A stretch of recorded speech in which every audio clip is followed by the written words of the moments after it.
It was the fall semester of my second year of college. No longer a freshman, I felt I had a pretty strong grasp on campus life. A female friend of mine, who I admit I always had found attractive from high school, had just started, was living in the dorms and often required my services as an experienced sophomore co-ed. One evening, she asked if I wanted to come over to watch a movie on her crappy 12-inch TV. Knowing it meant cuddly on a bed, the only seating for two in the cramped dorm room, I accepted her offer. The movie had ended and curfew was quickly approaching. Due to the dorm's policies on boys after 11, I began to put my shoes in preparation for my departure. That's when she grabbed my shoulder. I instantly saw the look of worry in her eyes and then realized she had seemed off all night long. She finally confided in me. Over the past 2 nights, some guy knocks on my door. He does it so softly that when I finally wake up, I'm not really sure how long he's been there. And he talks, repeats, keeps asking if I'm sleeping and if he can come in. So far I've said nothing. I just lie here with the blankets up to my chin. This goes on for about an hour and then he just stops and is gone. I finally asked my neighbors today if they had heard anything or had a similar experience, and they said no. Now, this is college. I wasn't too worried. There could be any number of explanations. Most likely a prank, maybe even perpetrated by her supposed unknowing neighbors. The dorm was pretty secure. The hallway lights always on and exterior doors always locked after 11 o'clock. It had to be a prank, but to console my upset friend, I agreed to stay the night in case the events were to reoccur. Much to my dismay, I slept on the floor, but I did sleep. Honestly, I wasn't super concerned. If this did happen again, I would just cowboy up, tell the guy off, and then hopefully spend the rest of the night next to a grateful warm body beneath neon purple bedsheets. I was in deep sleep when a slight tap on my shoulder abruptly awoke me. It took a moment to remember where I was and regain my balance, but shortly after doing so I heard the knocking. But it was really more of a tapping. Very soft, almost gentle. It paused after about every 4 or 5 beats. The only light in the room was the light coming from under the door in the hallway, with the exception of the 2 shadows made by the individual's feet. I looked to my friend, not sure how long she had been awake. As her face came into focus, I began to register her terror. That was the first time this whole thing had actually started to get to me. Then, in my moment of vulnerability, I heard the voice. I quickly shot my attention back to the door. "Are you sleeping, Sweetly? Sweetly, are you sleeping? Can I come in? Please let me in." A cold shot up my spine. His voice was soft yet rough. It didn't sound like that of some young student. While talking, he didn't even pause in his rhythmic tap. The taps just kept going over his words, almost muffling them. I quietly stood up and slowly approached the door. I stopped at it to get a better listen. He kept repeating a variation of the same words, sleeping and sweetly, sometimes even mixing up parts of the words like, "Are you sweeping sleetly?" This slurred dialect led me to believe that perhaps this was a drunk who somehow consecutively stumbled his way into the dorm and harassed my friend. After he finished asking for entry once more, I took a warm gulp of air and finally spoke up. "Hey dude, you got the wrong place, why don't you get lost?" The tapping abruptly stopped. There were no words. I instantly wish I had thought of something cooler to say, but it seemed to do the trick. I looked down to the floor. Shadows of his feet still remained. It was probably only a few seconds, but it seemed like a lot longer. Then, one by one, the shadows disappeared as he walked away. I let out a sigh of relief and then looked back to my friend. Seeing that grateful smile and teary eyes made me feel like a badass. It apparently made me walk like one too. As I noticed, I had a bit of a strut as I walked back to her side. As I prepared to return to the floor, she scooted against the wall and pulled open the sheets beside her. I looked at the open spot on the mattress, then back to her. She gave me a cutesy smile and a reassuring nod. I comically jumped in like a kid at the pool on the first day of summer. We both laughed, then nestled in closer. Then the tapping returned.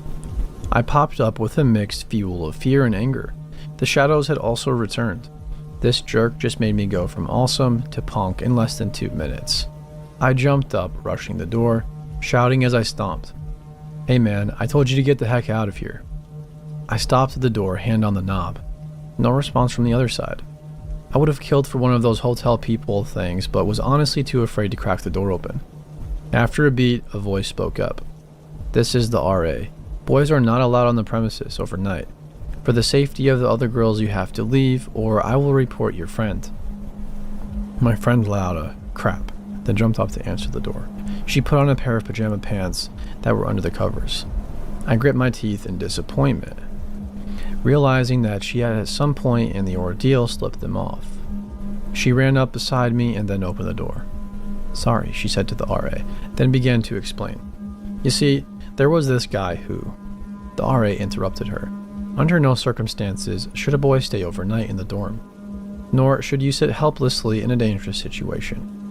Were someone to actually come to you or any other girl's door at night, you should dial 4 on your phone for campus security or report the incident to me. You've been the only one we had to visit multiple times, now get that guy out of here." It turns out the whole thing was some RA's idea of teaching the girls a valuable lesson, and in fact half the girls in the hall had experienced the same incident, aka the RA's boyfriend. Clearly, not only was she breaking the very rules that she was enforcing by letting her boyfriend in at night, but she was doing this bizarre lesson without the knowledge of the school.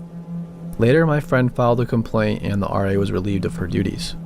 To answer the question on everybody's mind, my genitalia never experienced the joys of my friend's crotch, nor fear-induced boning. Sadly, the end.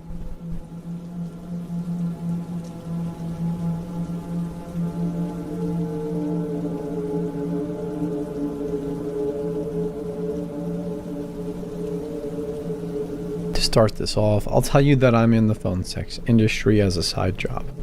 I love my work.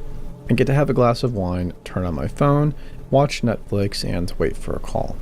I get paid well for what I do, and I get to set my own hours. I love so many of my customers. It's so fun to let people lose their inhibitions and feel confident about themselves sexually. I was recently delighted to discover that my favorite customer lives in the next town over. My new least favorite, well, he lives a little closer than that. Last night I was lying on the couch watching BoJack with my best friend forever / Puppo when my phone rang. I answered and asked the caller how his night was going. I had a couple glasses of wine on me, so the details are a touch hazy, but the basics have me shaken. "This is your perverted neighbor," he said in a husky voice. "Oh, okay." I've done my fair share of roleplay, and as long as it's not harming anyone or anything, I am game for everything. I want people to enjoy their quirks and have fun, so I can roll with this. "Hi neighbor, how's your night going?" "I like it when you wear the short shorts." I can hear in his voice that he's masturbating.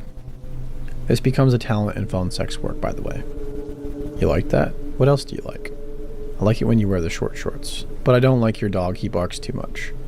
The line went dead. My blood solidified in my veins. I mentioned my best friend earlier. He is a puppy who will quite frequently lose his shit at squirrels, bugs, or anything really.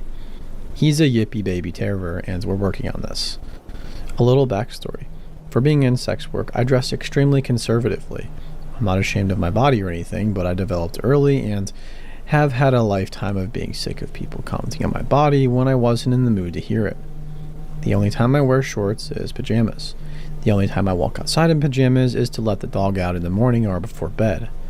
We share a wrought iron fence on one side with an older couple, and a high privacy fence all around the other tree. If the caller was my neighbor, you guys, the next part has me pants shitting scared. When I woke up this morning, I noticed that I had forgotten to lock the back door to the house.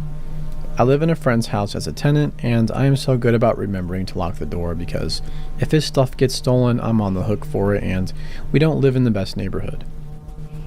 I'm making dinner tonight when the doorbell rang. I hadn't ordered anything, so I ignored it. The glass front door gives a full view of the kitchen where I was cooking, but I didn't care. I don't feel like it's my house, so I leave it to the roomie to answer the door. The person stood there long enough for all the dogs to start barking. Roomie finally came out of his room and asked if I had heard the bell. I said yes, but I didn't answer because I assumed he had ordered in or whatever. Nobody was at the door. Roomie shrugged. I bet it was just the neighbor. He had stood there watching me cook for 15 minutes, I realized. And then I remembered that as our next door neighbor, with my roommate being here alone before I moved in, he had been given a set of keys in case of emergencies. I thought of the unlocked door from last night. I thought about going to the police, but I know a lot of them view and treat sex workers not very well, and I am not feeling the urge to be told I am asking for harassment because of my trade. And I don't want to move because I am already looking to relocate to another city to join my SO. I know we have our 4 nosy, very territorial dogs, and my roommate is almost always here, but until I am able to leave the city, I really just hope I don't wake up to him standing over my bed and that nothing ever happens to my dog. Don't worry, he's never out in the yard alone, and I am a helicopter dog mom. Update. I just remembered that the screen doors have locks. Dumb, I know, but I'm a long-time apartment dweller here, so unless this creep wants to leave physical evidence, slashed screen, broken glass, etc., at least we know he can't break in for now. 1 for the good guys.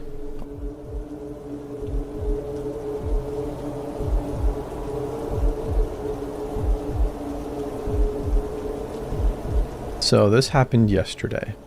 I work at a shoe store as a part-time job so that I can afford my studies.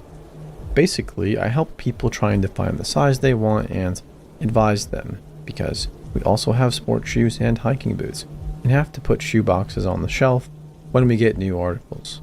This kind of stuff. We have 3 alleys to which we are assigned for the day. Men, women, and kids. Yesterday, I was assigned to the kids alley, which is the alley I kind of liked the least because, well, kids have a tendency to throw tantrums because they don't like the shoe their mom wants to get for them. Or simply because they're kids, you know? You also have to know that there is some kind of small kid-friendly zone in that area of the store, where there is a little TV that screens cartoons and some chairs.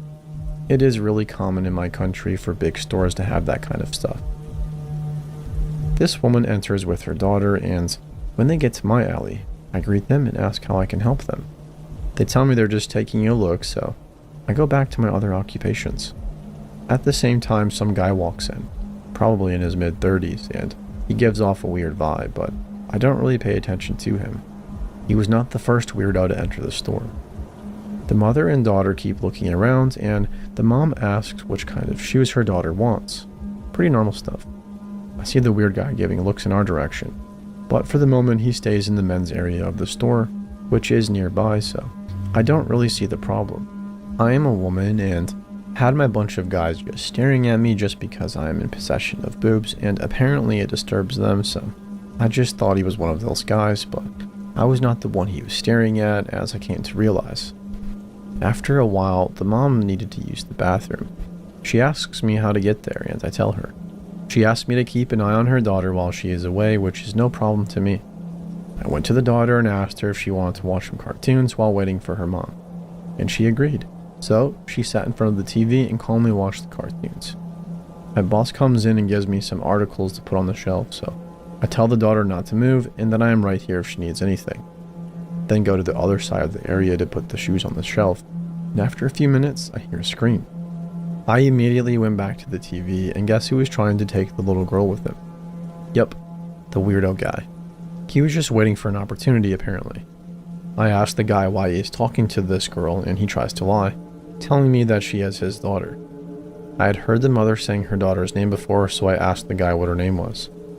Says it's Emily. It was not. I asked him to go away from the store or I will call security. When he heard that, he was gone like the wind. The mom comes back and I explained to her what happened. She thanked me. Apparently, the little girl screamed because her mother taught her that when a stranger approached her, that was the thing to do. I'm really glad that she did that because it made it so he didn't have the time to enter physical contact with her, as the scream made me arrive quickly. If she hadn't done that, he might have been able to take her. Edit. Okay, so after seeing the comments, I just wanted to clarify a few things. First, yes, the police have been called. My boss had known about the incident and I wasn't sure if he had already called them, but I contacted him and the police are now investigating camera footage. It would have been useless to call security because he ran away very quickly, and by the time they would have gotten there, he probably would have been gone. My priority was to get him away from the girl, but that doesn't mean this should go unpunished. I told the mom that we were counting on finding the guy and told her to keep in touch with my boss once he retrieved the camera footage and gave it to the police. People also seemed very shocked that the mom would leave her daughter alone in a store simply being watched by an employee who has other stuff to do. It doesn't necessarily happen a lot in our store, as I said in the comments, but since we live in a very calm town and the parents are usually gone for less than 5 minutes, I feel like it wasn't a huge deal. I told the mom that I probably would have other occupations and that I could not have my eyes on her daughter at all times, but that there was no problem in me just being sure that the girl was still just watching cartoons, not destroying the store and whatnot. As I said, it's a very calm city, and the mall in which the store is in one of the safest neighborhoods of this calm city. But even when I said that, she was not really worried. It was not a busy day, and we could really not have predicted what happened. We were also pretty positive that in the 5-minute span where the mother was gone, nothing major would happen. Sadly, that was just not the case. I have once refused to keep an eye on children when I knew it was going to be rush hour, and that I would not have time to even check on the kids. So yeah, just to reassure you guys, we do not accept being babysitters while we were supposed to do something else. This story has made me think about all of this and accept doing this in the future. But you have to realize that what happened does not represent the usual safeness of the place. But it does raise the question of what you should do when you know that even if they're very unlikely to, these kinds of things might happen.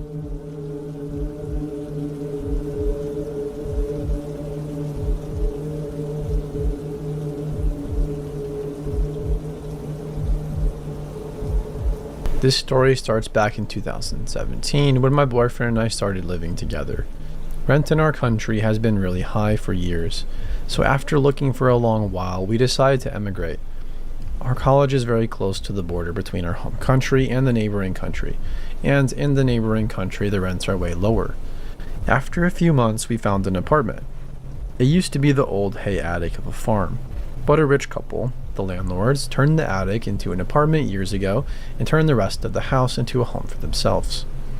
We loved the place and signed the rental agreement and moved in September of 2017.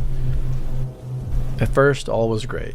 We liked our landlord and his wife, even though they were a bit eccentric. But after a while, things became less comfortable. The landlord would blast loud music at all hours of the night.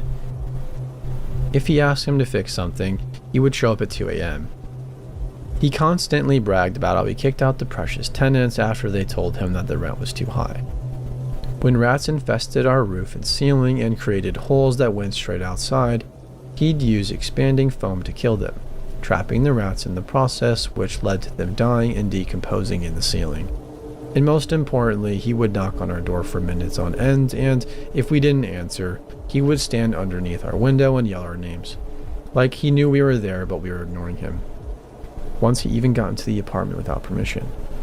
I got home and was sweaty as heck, so I walked straight into the bathroom, which was located on the left side of the entrance. When I came out wrapped in a towel and walked towards the living room, he suddenly came through the front door. I asked him what he was doing here, and he told me he left his key in our house after a visit, even though he used that key to get in. The last point finally clicked when we moved out. The landlord was about to move to Poland, and the new landlord was a jerk, so we decided to move out. We told him about it, and he said, "Well, can you give me back my camera then?" We thought he was joking, but after he left, we suddenly felt so weird about it, so we checked. The apartment had a very high pointed ceiling, so we had to use a ladder, but there on the high horizontal beam, found a small camera, pointed at our living room. I think I still have the video somewhere of my boyfriend cutting the wire. All of a sudden, the cam network we saw on the Wi-Fi list on our phones was gone as well. We moved out and thought about pressing charges, but this man had a great lawyer and was long gone by then. I really do need to say, landlord, let's not meet, as recently one of our new neighbors told us a man called our landlord's name was in our street looking for us.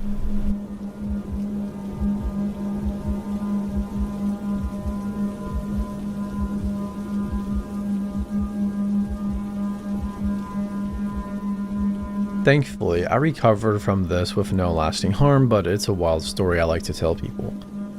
Before I get into this, I have to note that a lot of my actions in this story are very stupid. When this happened, I was a naive and stupid 18-year-old. I was raised very isolated and had been given absolutely no life lessons or real-world lessons by my parents because they thought I would never leave home. That's a whole nother story. So when I was kicked out a few months prior to this event, I had to learn everything the hard way. I had some extra money after I had paid rent, a thing I never had, so I decided to check out this restaurant I've been wanting to. I left the restaurant and decided while I was out to go buy cat litter at a CVS across the street. I left without cat litter because they didn't carry a brand I usually went with. This is where I ran into a dude I never got the name of, but he's crucial to this story. He was a panhandler, not a very uncommon thing in the town I lived in at the time, and he cornered me and started rambling on about something. He was talking so fast and scattered, I didn't catch everything he was saying, but it was clear that he wanted money. I kept reiterating to him that I didn't have any cash, just a debit card that didn't work at any ATMs, which wasn't a lie. It was a debit card issued by the Cash App.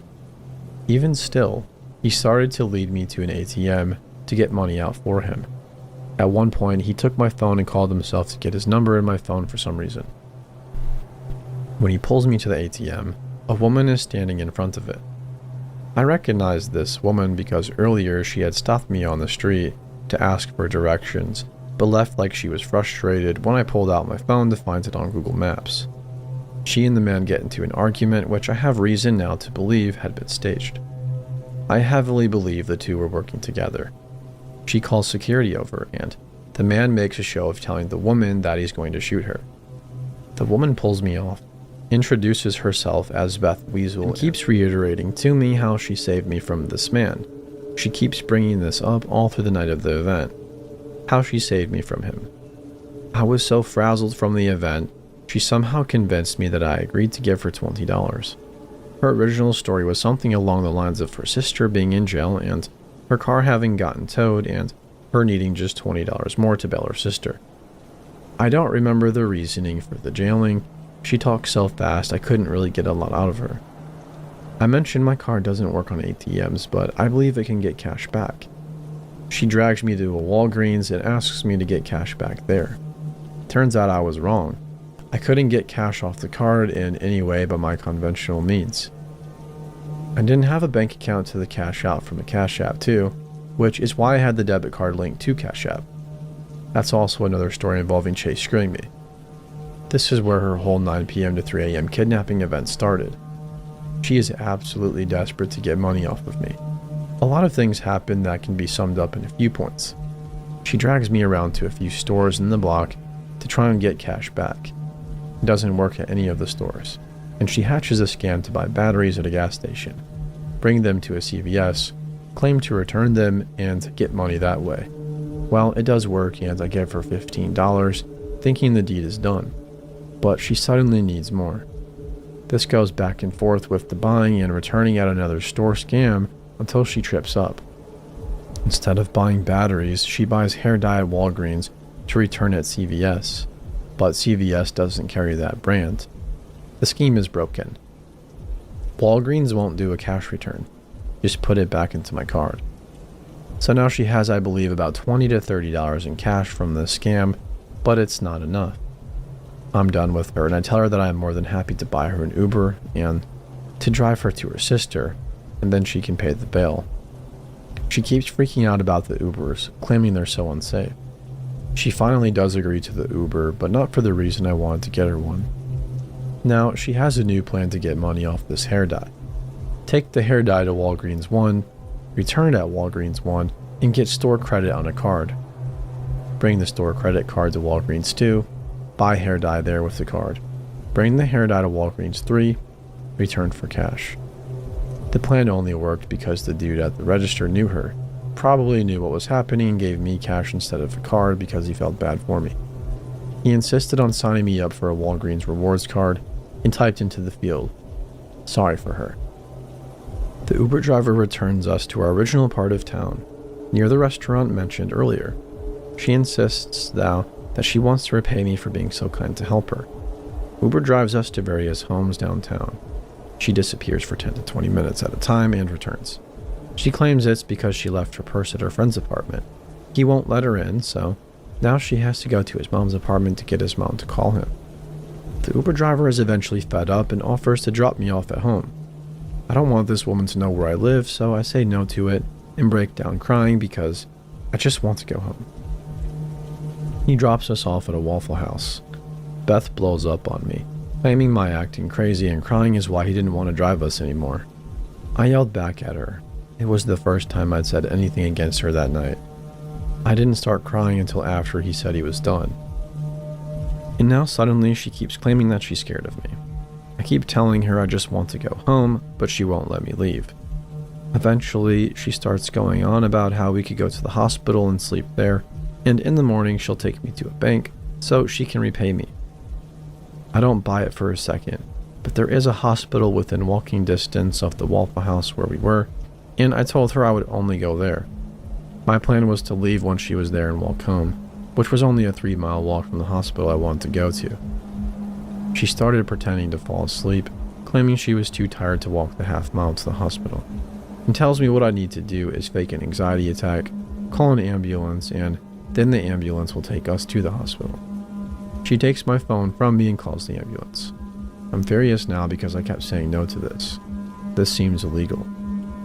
It's already done, so I just say, "We are going to the downtown hospital. I will not go to any other ones. That way I can still have my plan to walk the 3 miles home." She agrees right up until the ambulance gets there and tells them, "You know what? Her mom wants her to go to the hospital on the east side of town. This is closer to her house apparently. And as for me, 13 miles away from home." It is 3 a.m. by this point and the buses have stopped running for the night. I would be stranded. The only reason I got out of it is one of the paramedics knew Beth. She made her sit in the front seat while she, the paramedic, drove. The male paramedic sat in the back with me and didn't have a clue what was going on. When we got there, the woman made Beth go to the lobby. I broke down crying, saying I'd been held hostage by her all night and just wanted to go home. The paramedic told me she knew what was happening. Beth had done this multiple times before. Eventually, a cop drove me home and that was the end of the night. Some other things that happened that I didn't know how to fit into the story without breaking the flow of it. She kept claiming that she needed to pee every 10 minutes, but then would spend 15 to 20 minutes in the bathroom. At one point, she forced me to stand in the bathroom with her so I wouldn't leave her sight. She kept trying to convince me she was a rich businesswoman and her dad was a very wealthy landowner named Ben Weasel. To her credit, Ben Weasel does exist and he is a landowner, but he's 30 years old. His kids in his photos are elementary-age children. Beth looked to be 40 or 50. She kept telling me that if I stayed with her, she'd buy all of these things for me. Buy me a car, get me my own apartment in the nice part of town. I didn't believe any of it, but honestly, I was stuck with her in a very bad part of town. I'd rather stick with a crazy but not armed and dangerous woman than a random dude that might do worse than steal my money. She was so wrapped up in her lie that she was this rich businesswoman. She said, "You should Google me." So I did. Guess what came up? Police records. A story about stolen car that she was involved in. And a news article archived from the late 80s about her trying to bribe someone into not reporting a pit bull killing their dog. She kept talking about this friend of hers named Chia that we could go stay with for the night before the hospital thing happened. This Chia person sure seemed to have a lot of identities. First, she was a girl who worked at a courthouse. Then she was an old woman who used a respirator at night so she couldn't hear when Beth went to knock on her door and then called her. This was one of the stops we made with the Uber driver. Then he was a man who could give them money if we bought him a gift card to a steakhouse. She couldn't keep her story straight at all. She kept putting numbers into my phone for various reasons, claiming they were her family members, even claiming one was her sister. You know, the one supposedly in jail. People she could call for help or something. And was very, very insistent that I delete all those numbers. She made me let her look at my phone to make sure the numbers had been deleted. If it weren't for that, I probably would have called them out of curiosity after the fact. She got weird every time I took my phone out, even though I wasn't doing anything but looking at the time. At one point I took my charger out of my purse and she freaked out thinking I had a gun. The dude I had initially run into that led me into this trap popped up again, knocking on the window of a gas station we were in. And Beth made a huge show of calling the cops on him. He left immediately after knocking on the window. It would have been impossible for him to have tracked us down. He would have had to have been following us all over downtown for about 3 hours. I know the two were working together because of this. Because Beth even made a huge point of. Now, how could he have followed us? See, I'm protecting you. I'd like to say let's not meet, but I actually did run into her 2 more times after that, and thankfully nothing came of either of them. I was on the bus to work one day and she was there blabbling to some other guy on the bus. She hid her face when I got off, as I didn't hear her distinctive voice rambling about her "I'm so rich" scam to some poor dude. Good thing the guy didn't get roped into it. The second time I saw her walking across the street at a bus stop I was at. She didn't notice me that time.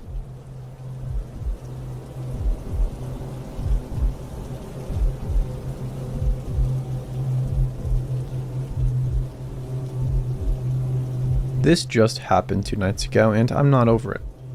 I was working in my bedroom, which is where my desktop is set up, and it was about 12:45 a.m. when I decided to wind down for the night. My husband had gone to bed around 9 p.m., but selflessly offered to take up the guest room so I didn't have to stop working. He's awesome.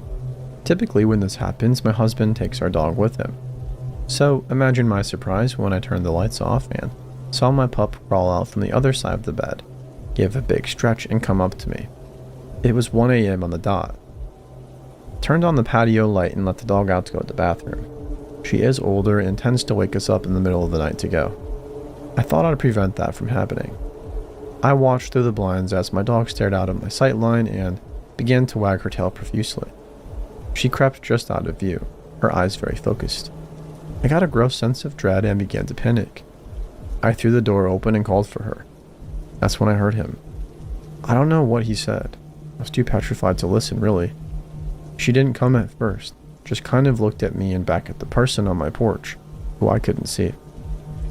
I noticed then that there were pillows and a blanket stacked on top of my grill that for sure weren't mine.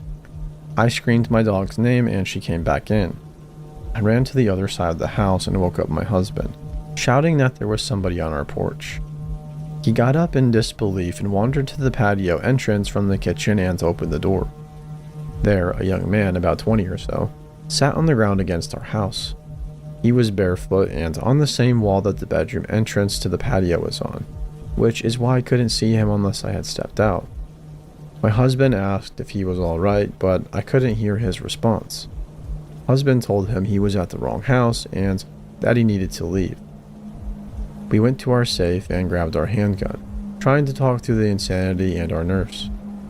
We don't live in a crime-heavy city. We've never heard of anything happening in our neighborhood, and nothing like this has ever happened to us before. But there we were at 1 a.m. with a stranger on our patio, who had been there for who only knows how long, in the dark. When we walked back to the living room, we saw that he had moved to a chair on our patio. My husband shined the light on the handgun at him and shouted for him to leave. I called the police. When they arrived, of course the man was gone, but his pillows and blanket were still there. One of the officers told us that he believed he knew this young man was. He had some sort of psychotic episode earlier in the week after coming off of his bipolar meds. He lived nearby and was probably headed back that way. We are no strangers to mental illness, so naturally I kind of felt bad that we had leapt to calling the police and brandishing a weapon, but at the same time, what the heck are you doing in my yard? So young man who opened my gate, closed my gate behind him, and sat on my patio at 1 a.m. I still have your pillows. They are on my back porch where you left them. Come back and grab them, but do it when I'm not home, please. Let's not meet.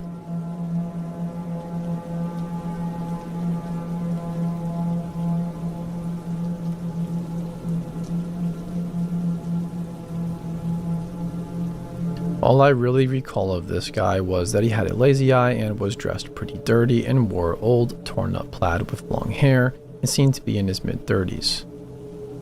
The encounter lasted about an hour. I was in a small town, about 800 people in the winter, close to 2,000 in the summer, as it's a tourist town in southern Montana, next to Yellowstone. We had about 1,000 guests in town at any one time, and I was in the middle of my second year living there alone. No family. By now I knew everybody. They all knew me and was on the tail end of a crisis where I had to learn how to be a person, from being introverted, shy, and sheltered. So I felt as if I owned the town. On my way to the bar, I was crossing the bridge at around 11 p.m. and forgot a lighter.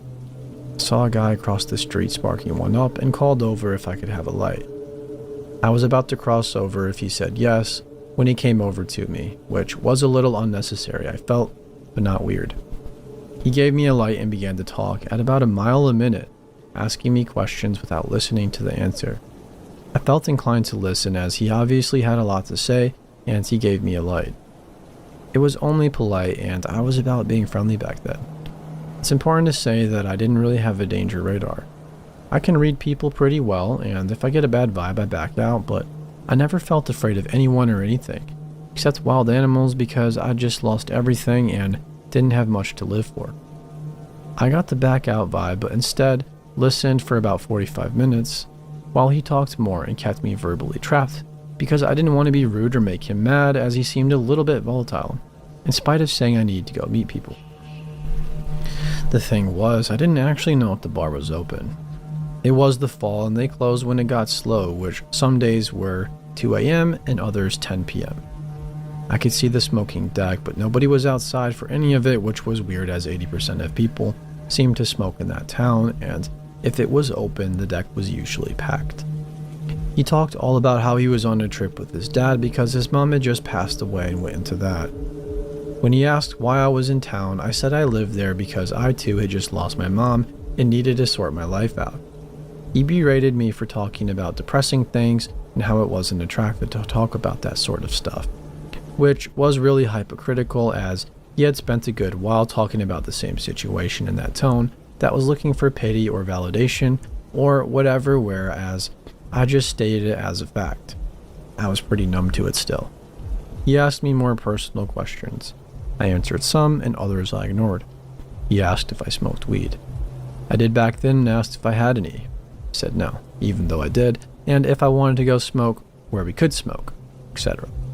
From our spot, it was easy to go under the bridge or down the alley on the far side of the bar. Everybody did that, but I wasn't about to because my mind was telling me to absolutely not be alone with this guy somewhere more private. He didn't know this town. He had no idea that no cars would pass by till morning, so he didn't get weird, but verbally he kept putting me down when I spoke, saying things that were obviously pity ploys, you know the kind, to make girls feel bad and be nicer, but got visibly annoyed when I didn't show much sympathy past what would be normal. He kept trying to get me to go somewhere with him, somewhere private, anywhere private, and I was like, no, happy to be here, thank you. He kept putting my intelligence down and telling me how he knew so much more than me, that I was a baby and hadn't seen or done anything and I should listen to him. I would have chalked that up to it just being the way he was, but how he said it unsettled me. Real grooming questions and tones I've heard from people that ended up screwing over my friends before. Put them down, make them doubt themselves, and swoop in like a guardian. I didn't like that, but I wasn't sure how to leave because by now, when I was telling him I was going, he seemed to want to follow me, and if the bar was closed, there was a lot of dark places and no one lived on that end of the bridge. I was absolutely thinking I needed out. Everything was closed and I have bad knees, so I couldn't even run from him. I was starting to worry a bit as he was getting more and more insistent to go somewhere with him, and he was slowly getting bolder in my space. With that, he said, as we hadn't seen anyone, trying to convince me to go somewhere secluded. He also said he had to pee, so I came up with a plan. Told him we could go under the bridge and walked over to the large rock fall that everybody climbed up and down to go there made of large boulders. It was a climb, but one even I could make and had many times with groups of friends. He climbed down first after some goading to make him go before me. He tried to get me to go first to show him it could be done. As soon as he was at the bottom, he asked if I was coming, and I noped out of there and went to the bar. There were two close together, so I would check both and make a beeline for the housing not too far off where I had a smoking buddy if they were closed. Plus side, it was open and I knew everybody inside. I told them about the weird guy and I walked with them back across town when they were done partying to my house, which was right on the road. And I also lived alone with my closest neighbor, who was an elderly, nearly deaf man. I knew if I wailed my lungs out, somebody would eventually come, but so many people get drunk and shout or scream, nobody would come very fast, and he probably would have stopped me by then. Plus, I was a fair fighter due to daily sparring with my closest friends in town. It would have been a lot more frightening if I wasn't so up on myself about being able to take him in spite of the height difference. And truth be told, I probably wouldn't have stood a chance. I didn't even have a phone. The more I look back on it, the more frightening the experience becomes, especially because of how stupid I was ignoring all the obvious red flags of danger. People get assaulted all the time in towns around Yellowstone. One of my friends was stalked, and in another one of the towns, it's just flat out dangerous late at night when drunk guys looking to have a fun holiday start to roam. I knew of 7 assaults that were never followed up on by the police in the other town because 1, they had little info on the guys who did it and they had likely left town, and 2, it was this sort of small town where cops did what they wanted and it would have looked really bad / potentially ruin the entire town if it got out that girls were being assaulted there as it was. 100% tourist based. Thankfully the sheriff of my town was good, but he was across town that night at the last of the 4 bars, which was always open until 2. I rarely went because the elk had been camping out that season between my house and there, and elk 100% did frighten me.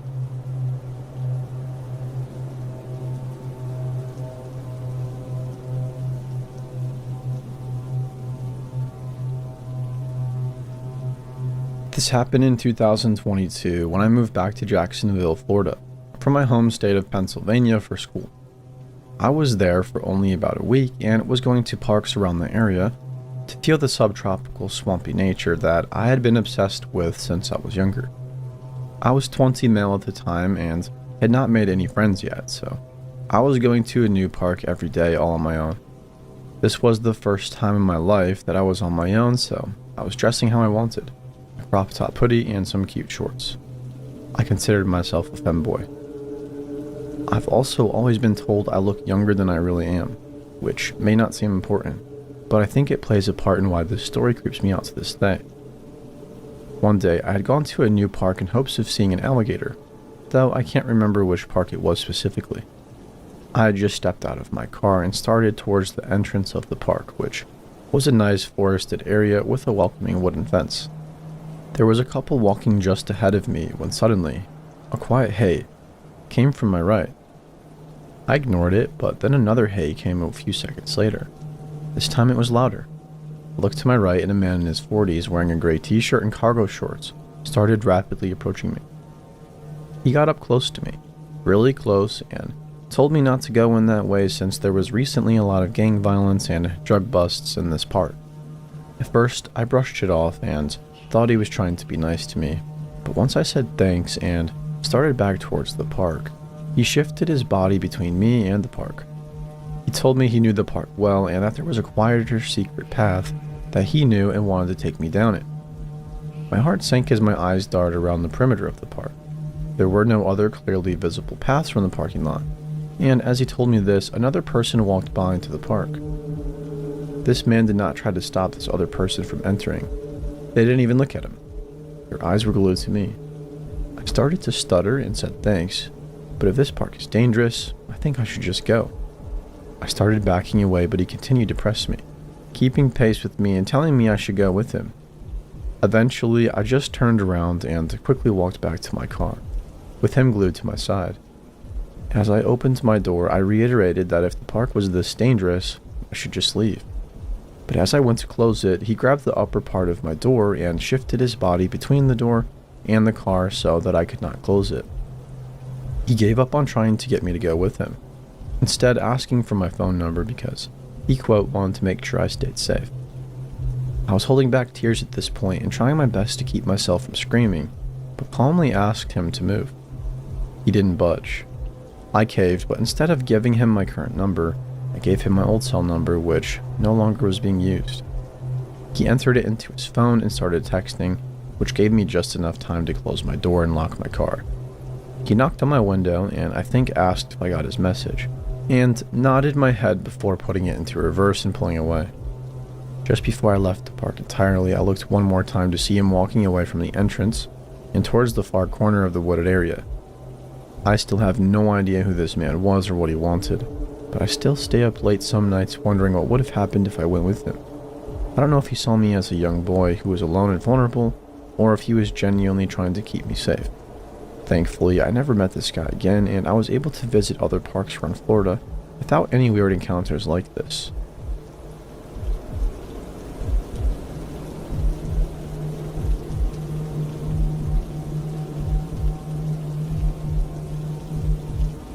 3 years ago, my girlfriend and I decided to hike up near her parents' place in Oregon when we went to visit them for a week. We decided to bring camping gear with us and stay the night. I'd only been camping once before, and it was in Boy Scouts, so it had been a pretty long time. My girlfriend grew up camping and knows her way around that area very well. So her parents' dog, Bear, a huge Newfoundland lab mix, her and I head up the trail. We saw a few people out, mostly day hikers. People loved Bear and stopped to pet him, so a little after 6 we make camp, set our tent up, and pull out our grub. We had decided to buy big sub sandwiches, stuff for s'mores, chips, and a few tall boys of beer. I fired up a joint and she pulled out her guitar after we finished eating. It was a great relaxing night and we started winding down, getting ready to head to bed. She was in the tent, getting ready for bed while I finished the joint and made sure the fire was out. Suddenly, Bear growls this low menacing growl I've never heard from him before. I pet him, look around, and figure it's an animal or something. We get up to sleep, and around 1, I wake to my girlfriend shaking me. She looks terrified. I hear Bear growling beside us, and she holds her finger up, talking low. She tells me that she woke up to voices. I listen and hear what sounds like 2 men talking. Then we hear something absolutely terrifying. One of them says to his friend, "I'll take the girl, you get rid of the guy." I knew we were screwed. We had no weapons of any sort. My girlfriend unzips the tent and Bear rockets out. I've never seen him move that fast in my life. I hear one of the guys yell, "Oh shit," and I hear Bear snarling and growling, and I hear them running. My girlfriend takes the satellite phone her dad insisted she carry and calls her dad. He calls law enforcement, and we stay in the tent as instructed. Bear comes back out of breath. No sign of the guys, and we wait for the ranger. When they show up, they find no sign of the guys, save for truck tire tracks and some cigarette butts. They gave us a ride back down to our car, and later that day, Bear got a steak and plenty of love.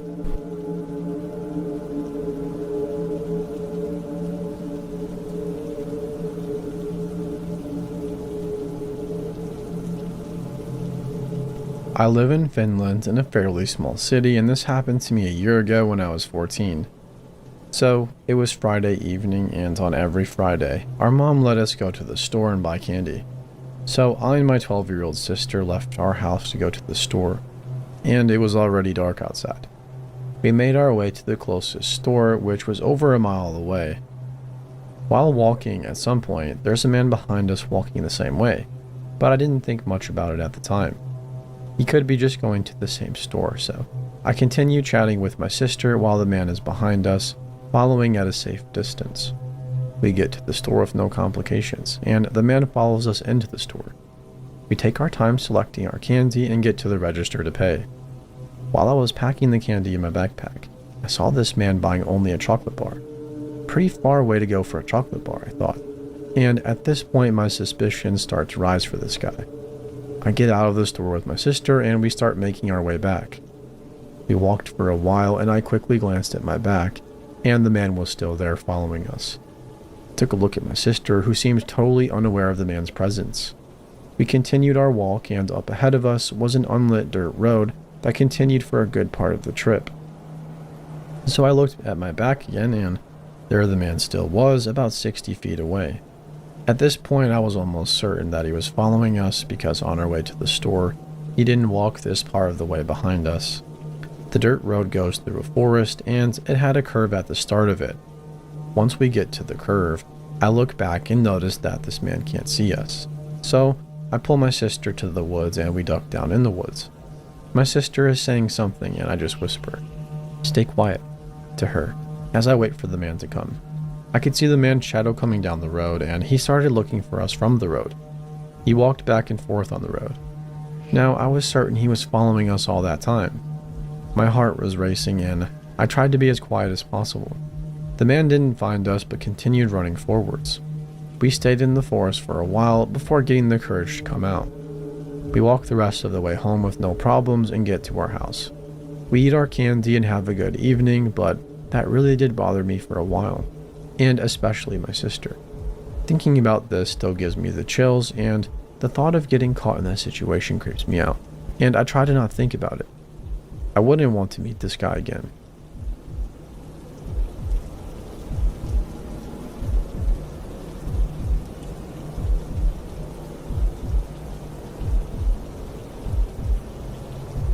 I live in a big city in Australia, and at the end of my time in university, I was desperate for money and just out of an extremely abusive relationship.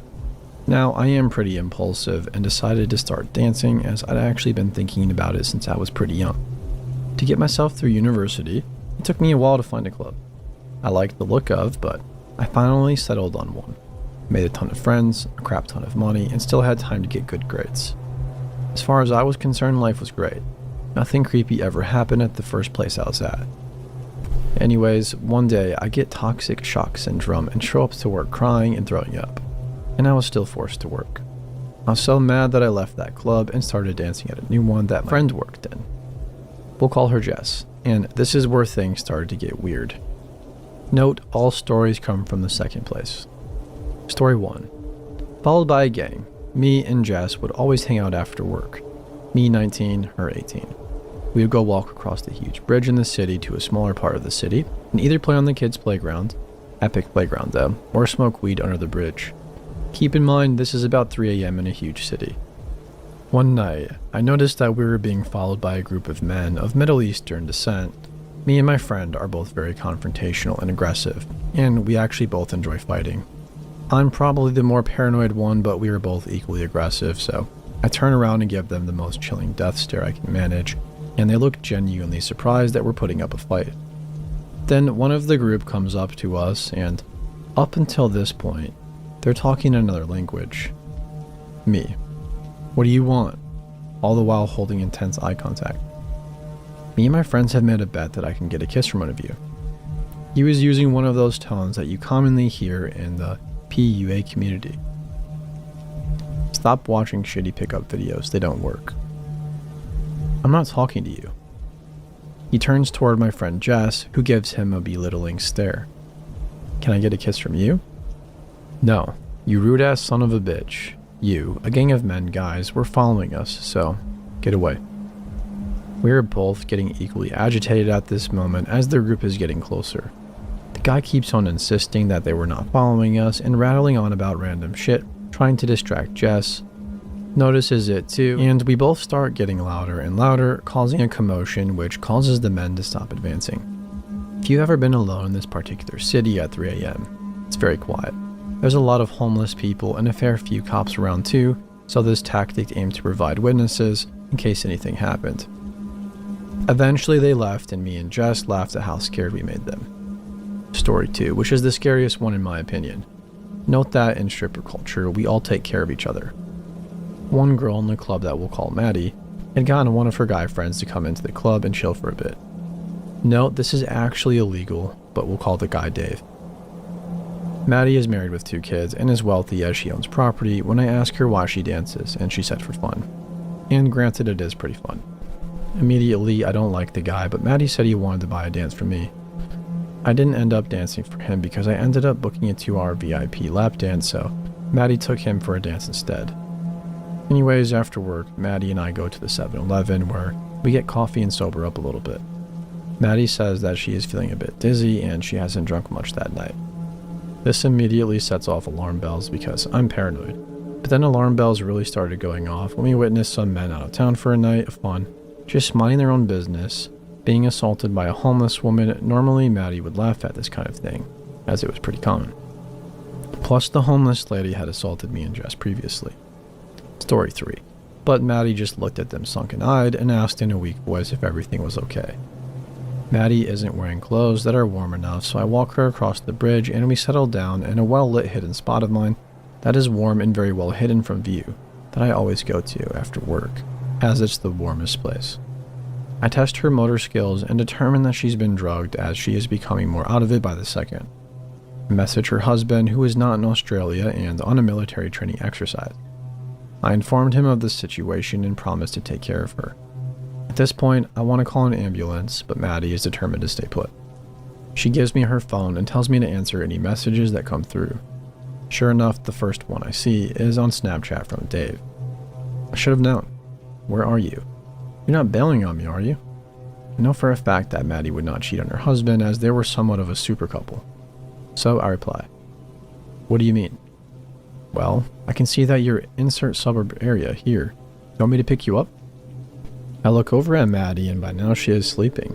I check her every few minutes to make sure she is okay. I look down at the text. "How do you know where I am?" "Well, I just saw you and Athena," my stripper name, "walking that way. Are you near insert building name here?" "I'll be there soon, don't worry." Did this guy follow us? Maddie chose that moment to wake up and projectile vomit all over the floor. There were voices from each side telling me what to do. Grab Maddie and run. Use the knife you have and scare the heck out of this weirdo. Call 000. Hide. My first concern should be the safety of Maddie. A mom and my own safety second. Not a mom. I tried to convince Maddie that we need to go to the police, but she chooses that moment to tell me that she can't because she is dealing. Oh well, I thought I prefer handling things my way anyways, but still. Way to freaking tell me. So we are basically cornered in a large outside restaurant underneath a theater, and I can hear footsteps coming closer. I am in no position to defend both me and Maddie at the same time. I drag Maddie up the stairs and through the outside part of the theater. It's a freaking maze in this complex. So I am dragging Maddie, who is barely conscious at this point, through the theater maze until we get out to the other side. I demand that Maddie hand me any drugs she has, as I am going to dump them and call an ambulance. She's barely cognitive, so I search her and turn up nothing. Then I call an ambulance, and long story short, the guy Dave was up for several charges of sexual assault on sex workers. Maddie has since denied any part in dealing and doesn't remember pretty much anything. I, however, cut contact with her as I believe that she was dealing. Not that strippers don't deal, but it's generally a code of honor to tell the other girls, for one, we don't rat on you, and for two, we know who has extra baggage and where to get weed. Story 3. Assaulted by homeless woman, or at least attempted. Sometimes strippers can spot other strippers instantly, out of a crowd, if you are on the sweetie list. Every stripper in the vicinity knows who you are and is extra nice to you. So I don't know the name of the homeless woman, but Jess and I went to the 7-Eleven for coffee and talked to the owner for a little bit. The owner, that we'll call Ra, is on the sweetie list and gives all the strippers free tampons, as he doesn't believe women should have to pay for them, and also routinely warns us about new sketchy characters in the area. I was talking and laughing with Ra as he was working security that night. As Jess got our coffee when she comes out, Ra warns us about a homeless woman that's been harassing people. I won't include her description. I thank Ra, and me and Jess head off to begin our nightly shenanigans. Metal detecting for valuables on the man-made beach, smoking weed, exploring, scaring tourists, etc. I tell Jess that I really need to poop, so we head over to the public bathroom, and who knew it? The homeless woman is in the woman's bathroom. She looks at us once, screams, "You freaking dogs." Then backs up a few paces and, no joke, gets drugs out and starts smoking them. I still really need to use the bathroom, so I start heading to the men's stalls, Jess following behind and laughing at me. I tried to use the bathroom, but anybody with a history in biology will know your anal sphincter closes up if you've had a fright. So I tell Jess in the next stall that I can't use the bathroom, and we start walking out. The woman runs up and pulls both of our hair. I suppose she was doing heroin or something, I don't know, and was screaming in gibberish. She's short, skinny, and no match for us, so we just push her off and laugh hysterically. We leave and bitch about her for the rest of the night. However, this isn't the last time that we encounter her. A few days later, it's about 10 or 11, so there are still a few people around. I see this woman looking at herself in a store reflection. She's making the facial expression of somebody that is screaming, but she's making no sounds. Just staring, fake screaming. She sees me walking by and immediately comes over to me asking for money. I accuse her of assaulting me, and she spits on me and tells me I was hallucinating. Okay, whatever, I wouldn't beat up a homeless woman. I saw her several times after this and even asked Ra about it again, who said that he had to call the cops on her multiple times for assaulting people. Story 4. Annoying American tourists. Let me start by saying that if you are an American male, you are in demand. Australian women love American men, and that goes for strippers too. Because you've grown up in a tipping culture and a culture in which stripping is more acceptable, You'll be very popular with the ladies, stripper or not. Same goes for American women. They love you too. To preface this story, not to brag, but in that club, I was the best damn dancer there. My pole, flexibility, and floor skills are insane. I could usually book at least one dance with my stage skills. I didn't know what happened this night, but everyone, and I mean everyone that night, wanted me. As soon as I got off stage, I was approached by at least 5 guys, for a dance who were fighting over me. Nina, a lovely Russian, and an older stripper who was a veteran stripper of 18 years, told me to pick the American as it was nearly closing time and I wouldn't be able to do it for all of them. One rule in the club: if Nina tells you to do something, you do it. Not even management stood up to her, so I take her advice and escort the American to the lap room. In Australia, at least in my state, you were allowed to touch everywhere on the stripper, except in the G-string area, and no mouth-to-skin contact. Anything else is considered prostitution. So this guy is touching me and everything seems normal. I grinding around on his lap, trying to see the reflection of the TV in the mirror. I go through all of my usual moves to grind on right leg. Left leg, floor routine. Bend over, a spread eagle. Keep in time with the music when he randomly says, "I wish I could cut off your breasts and take them home with me." Thought a hint of sarcasm or humor. I brush it off as this is only mild compared to the things you usually hear. He then starts rattling off about how he hates his girlfriend and that I would make a much better girlfriend and he'd take me back to America with him and I'd never have to work again. I ignore it, bored, and soon the lap dance ends. So after we come out of the lap room, the club is dead. He starts trying to get me to leave with him and I can't remember most of the conversation, but I remember he was pulling some really emotional BS. I remember a few specific things. "I can't even have a coffee with you?" Or, "Do you pull this BS on everyone?" "I was nice to you. I bought a dance." Or, "I'm going to wait for you outside." I was tired and pretty drunk, so I paid literally no attention as I dealt with this many times before and knew how to handle it. I told my manager about him waiting outside and she called the police to escort him on. I do my usual routine, walk around the corner to the pie face, then go to 7-Eleven for coffee and chat with Ra. So I'm talking to Ra when he asks me if I know that guy outside. Sure enough, it's Desperado watching me. I quickly explain to Ra and he calls the cops, who gave me a ride home. Let me know if you guys want a part 2.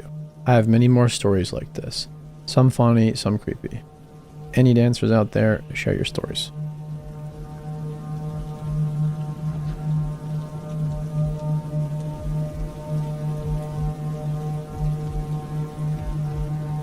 A few years ago, my boyfriend and best friend of 4 years had just dumped me. I was using this website called Meet Me to meet people in my area while I was in college. My profile clearly stated that I was not explicitly looking for anyone to date. I just wanted to meet people. I had just been dumped, so I was really trying to put myself out there, and I'm not really the type to go out. In my area, there is a giant dance-a-thon that my university does every year to raise money for a children's hospital. I had someone message me and ask if I had heard of it. I told him my dance team usually performed at it every year, and he told me he was actually one of the children that was supported by the event when he was younger. Thought that was pretty cool, so I asked him a little bit about his experience with that, and genuinely thought it was interesting. After a while, that conversation was kind of dead, and I didn't really have much else to say. Plus, it was getting late, and I kind of wanted to go to bed. I told him so, and after about 10 minutes of lying in my bed trying to sleep, I got another notification. I glanced at it real fast, and this dude had honestly sent me a novel. After this event, I swiftly deleted the account, so unfortunately I don't have access to the exact messages, so I'm going to do my best to remember. The first one went a little something like, "Look, I'll be honest, I really want to keep talking to you. In fact, I'd actually really like to take you on a date sometime. You seem like a really nice girl and very sweet and interesting. I think we would get along very well. I'm kind of alone in the world." Insert long-winded commentary about his loneliness here. He also did not use any punctuation, so it took me a long time to dissect this. I responded and told him I wasn't interested. He was about 7 years older than me. I was 20 at the time and tried to say goodnight again. Then he responded with another novel, along the lines of, "I don't think you understand. You are perfect for me. You were made for me. I'm sure of it. I believe God speaks to me, you know? And I believe God wants us to be together, and we will be. One day, you'll be mine, he said. I'm trying to be polite because he was so nice earlier, and I guess I'm a naive. I don't totally know, but I kept responding, trying to let him down easy. Here are some more highlights. Maybe not today, maybe not tomorrow. But God has decided this, he said. Who are we to deny him his plan? Someday in the future, we will end up together, and you will realize it soon. We are going to have 3 children. I already know their names. 2 boys, 1 girl. God spoke their names to me. I wrote them down when I was 7 years old, and I still have the paper. Do you know how I know you're going to be my wife? Because I wrote your name down with it. You will be my wife.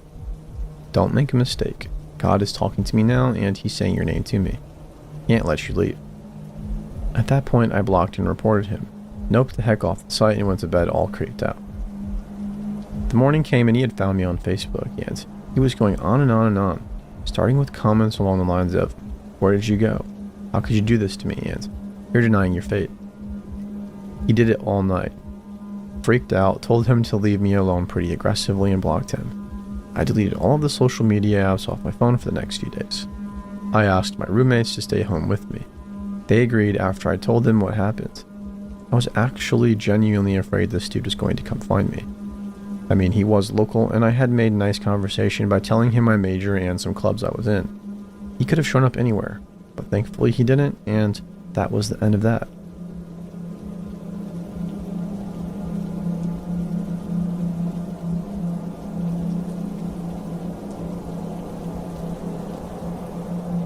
I can't figure out this person's motive. One night I was in bed with my boyfriend. It was about 1:30 a.m. I get a text from a random number saying, "Is this my name? Sorry for messaging late and out of the blue like this, but I don't think my boyfriend's name is being honest with me and I need to talk to you." We exchange a few texts and basically they're accusing my boyfriend of cheating on both of us. Obviously I was annoyed, but bear in mind, it was June 2020, right in the middle of coronavirus lockdown in the UK. We'd spent every day together since March. He denied it all and insisted he didn't know who this person was. The same number starts texting him angry texts, calling him a lying rat. Not looking good. But this is where it gets weird. This person gives no specifics. They won't tell me their name or what my boyfriend has done, only that he was a liar and that I was an idiot for believing him. I'd ask, but they would just reply with vague, angry texts. Their grammar and spelling were good, but they would use slang words from our local area. We assumed maybe it was some kids who found our numbers off Facebook and were having a laugh, so we tried ignoring it. Then nothing until my boyfriend gets a text the following afternoon asking him to meet them at a local social club for some company. I and a friend got straight in the car and went down there, and nobody was there and the club was closed because of COVID, but we couldn't help feeling like we were being watched. It was very weird. A few days go by and the same number starts texting me again. This time the text language is all weird, like spelling mistakes and saying you two with YU and the number 2, instead of just saying you two normally. That kind of thing.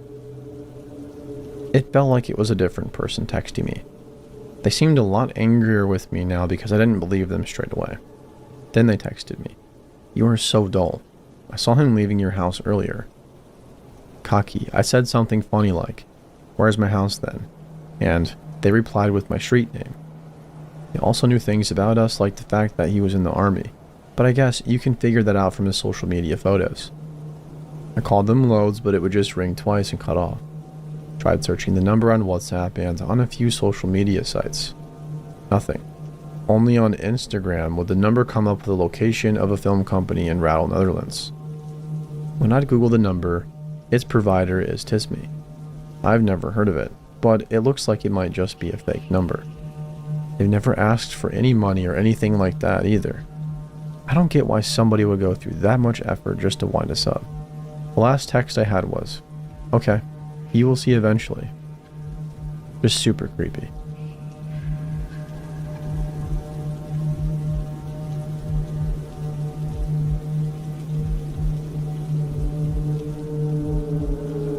When I was 12 years old, my family and I lived in an old apartment complex. I say old because it's been standing for well over 50 years by the time we moved in. Some residents have claimed to have lived there their whole lives. Anyways, one particular thing that stuck out to me is that there was a strict no pets policy. The landlord actually elaborated on this, stating that a copious number of pets seemed to go missing around the area, and now they restrict pets in hopes that it will end the problem there. As a child, I kept pretty much to myself. As for my brothers, who are 2 to 3 years older than me, they spoke and played with every kid that lived in the apartments and surrounding areas. Every day after school, they would beg our mother for some change so they could visit the candy lady. She was a local resident in the apartments who held a mini mart in her apartment. Basically, she would buy snacks in bulk, ranging from gummy snacks to chips, so she could resell them to the neighborhood kids. I'd never been at that point, but was of course curious. I'd asked my brothers if I could join them, and they declined. So I stole, I know, $1 from my mom's purse and followed my brothers and their friends so I could find out where she lived. Upon stalking them, I finally found out her apartment location, though they stayed inside for a while. I figured I would just go the next day. The next day after school, I took my stolen dollar and headed out to the candy lady's apartment. When she opened the door, she was an older white lady with a welcoming demeanor. She let me in and asked for my name. When I gave it to her, I asked her hers. She said just to call her the candy lady. She seemed very sweet and thoughtful, asking me about school and if I lived in the area. Kids usually don't come around here alone. Where are your friends? She asked me. I explained that I don't really have any and that I preferred to just observe. She seemed to sympathize with me because then she told me to take anything I want free of charge. As a child, I indulged in taking as much as I could carry. While thanking her on my way out, she said to me, "Come back any time, my friend." I felt pretty jolly at that point. 1, I got free snacks. 2, I made a friend. When I got home, I hid my snacks in my drawers, returned my mother's stolen dollar, and felt great overall. That is until I went back. I returned maybe 3 or 4 days after the first time. When I knocked, she answered the door frantically. I kind of got scared, so I told her I could just come back later. After realizing it was me, she told me no worries and insisted I come in. When I did, she asked if I came back for some more free snacks. I gleefully told her yes, but she said that the first time was a kind gesture. But from now on, I'd have to help her with a few things to earn my free snacks. I was used to working for things, so I agreed. It was simple enough. Just throw out her trash for her. I figured she was old and probably couldn't go outside much. The weird thing was, she had me take her garbage out to the dumpsters in the apartments next door. Fast forward to a month later, it had become our regular schedule. After school, I'd do my homework, then head over to her place to throw her garbage as well as collect my earnings. It was all easy breezy for a while. That is, until one day she didn't tie the trash bag all the way. I walked all the way down to the dumpsters next door, and before I threw it in, I decided I would tie it first. It was loose, so I had to untie it to fix it all the way. Curious little me couldn't help but look inside. There, I saw wadded up paper towels drenched in blood and hair. There was also much more plastic bags at the bottom of the bag. This freaked me out so much that I just dropped the bag right then and there and booked it home. As soon as I got home, I cried to my mom about my discovery. She said that she would go out and see it for herself after I told her which dumpster. When she returned, she said that she didn't see what was inside because the candy lady was already there, throwing it out when she arrived. My mom didn't say a word to her and just left. She told me she didn't want me going out that far anymore and to stop helping with other people's chores, completely neglecting what I had initially told her. Surprisingly, I was able to just forget, more like ignore what happened and go about my kid life like nothing happened. Then my brothers came rushing back home one day. They anxiously explained to my mom, who is as nosy as ever regarding neighbors, that the candy lady was taken away by the police. My mom dismissed it and told us to mind our business. My brothers were bummed out, though, because of their future lack of snacks. As a child at this point in time, I didn't really understand police and all this, so I was pretty much clueless about what happened. About a month ago, I had dinner with my mom. I am now 22 years old, by the way. My mom and I got to reminiscing, and we started talking about those old apartments.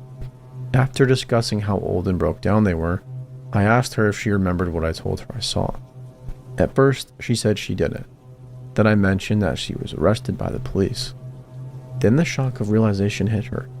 She said that she remembered and that she actually asked the landlord about it shortly after she was taken away. Apparently, the landlord told her that the candy lady was actually killing and skinning animals that she found nearby. So she's the reason why pets weren't allowed. She was frickin' killing them and doing who knows what with the skin. And I'm the dumb little kid who got rid of the evidence for her. And for those of you wondering, the management of the apartments next to ours, the one with the dumpsters we used to dispose of the evidence, caught wind of the smell reeking from the dumpsters. And from there, they were able to catch the candy lady. All I know is I'm glad I never went back once I realized what was in the bags of trash that she had me take out multiple times. And to the crazy candy lady, let's never meet again. P.S. If you are the candy lady reading this, I refuse to believe that you were my first friend.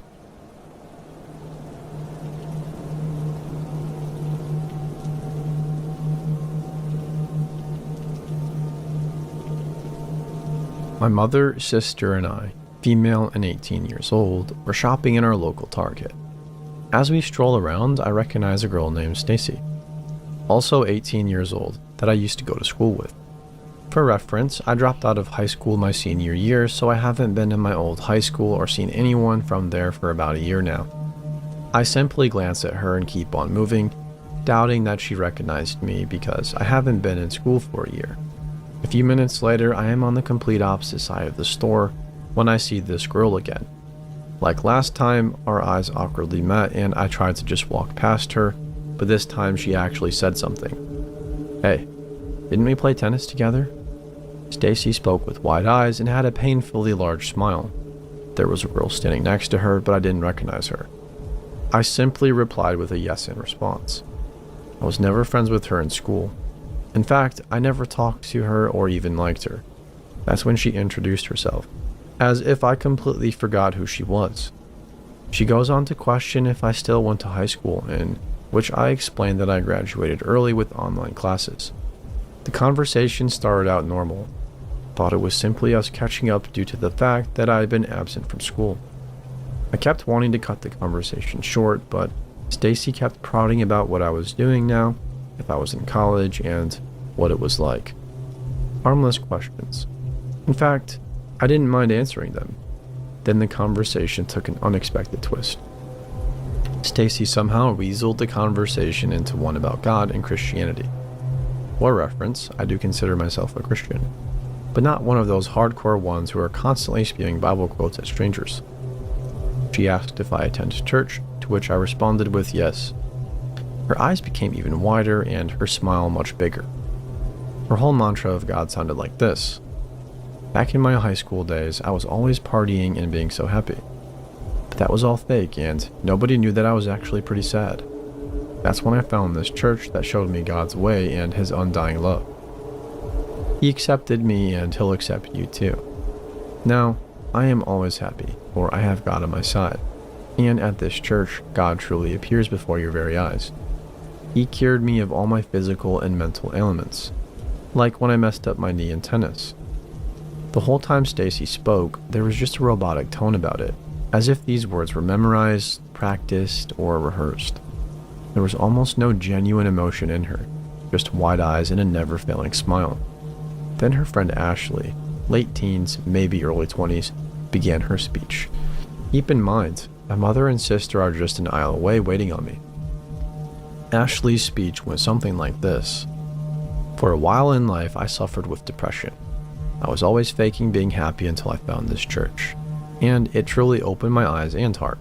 I no longer feel dead inside. This is when she hinted that maybe I feel dead inside too, and the only way to recover from it is to look to God. Ashley also used the word zombie to describe this dead feeling, and that's when I began to really think that there is something wrong with these girls.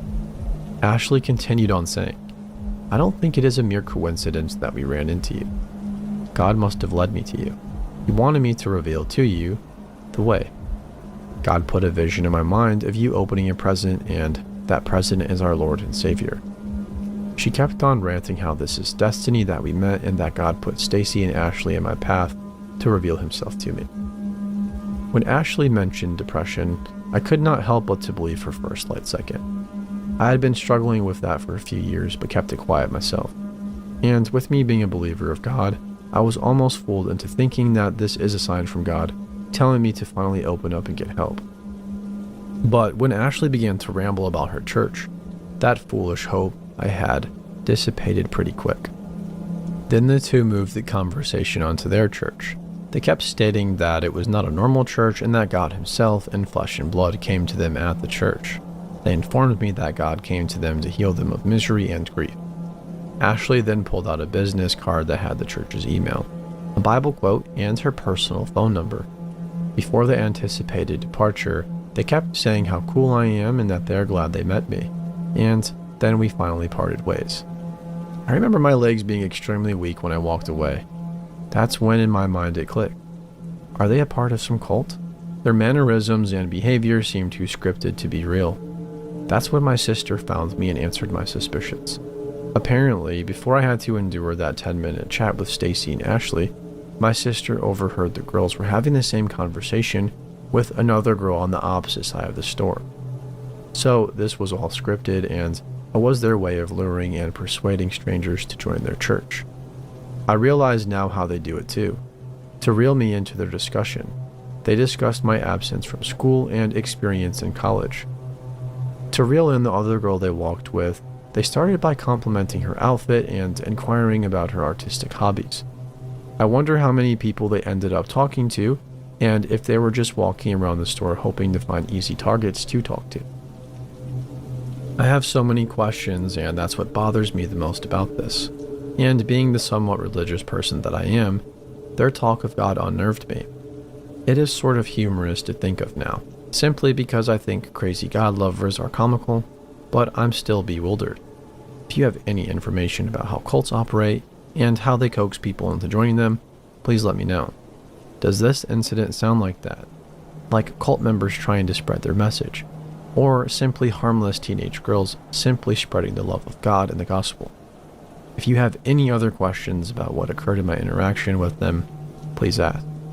Also, it is possible that I will see Stacy again because she is attending my college next semester.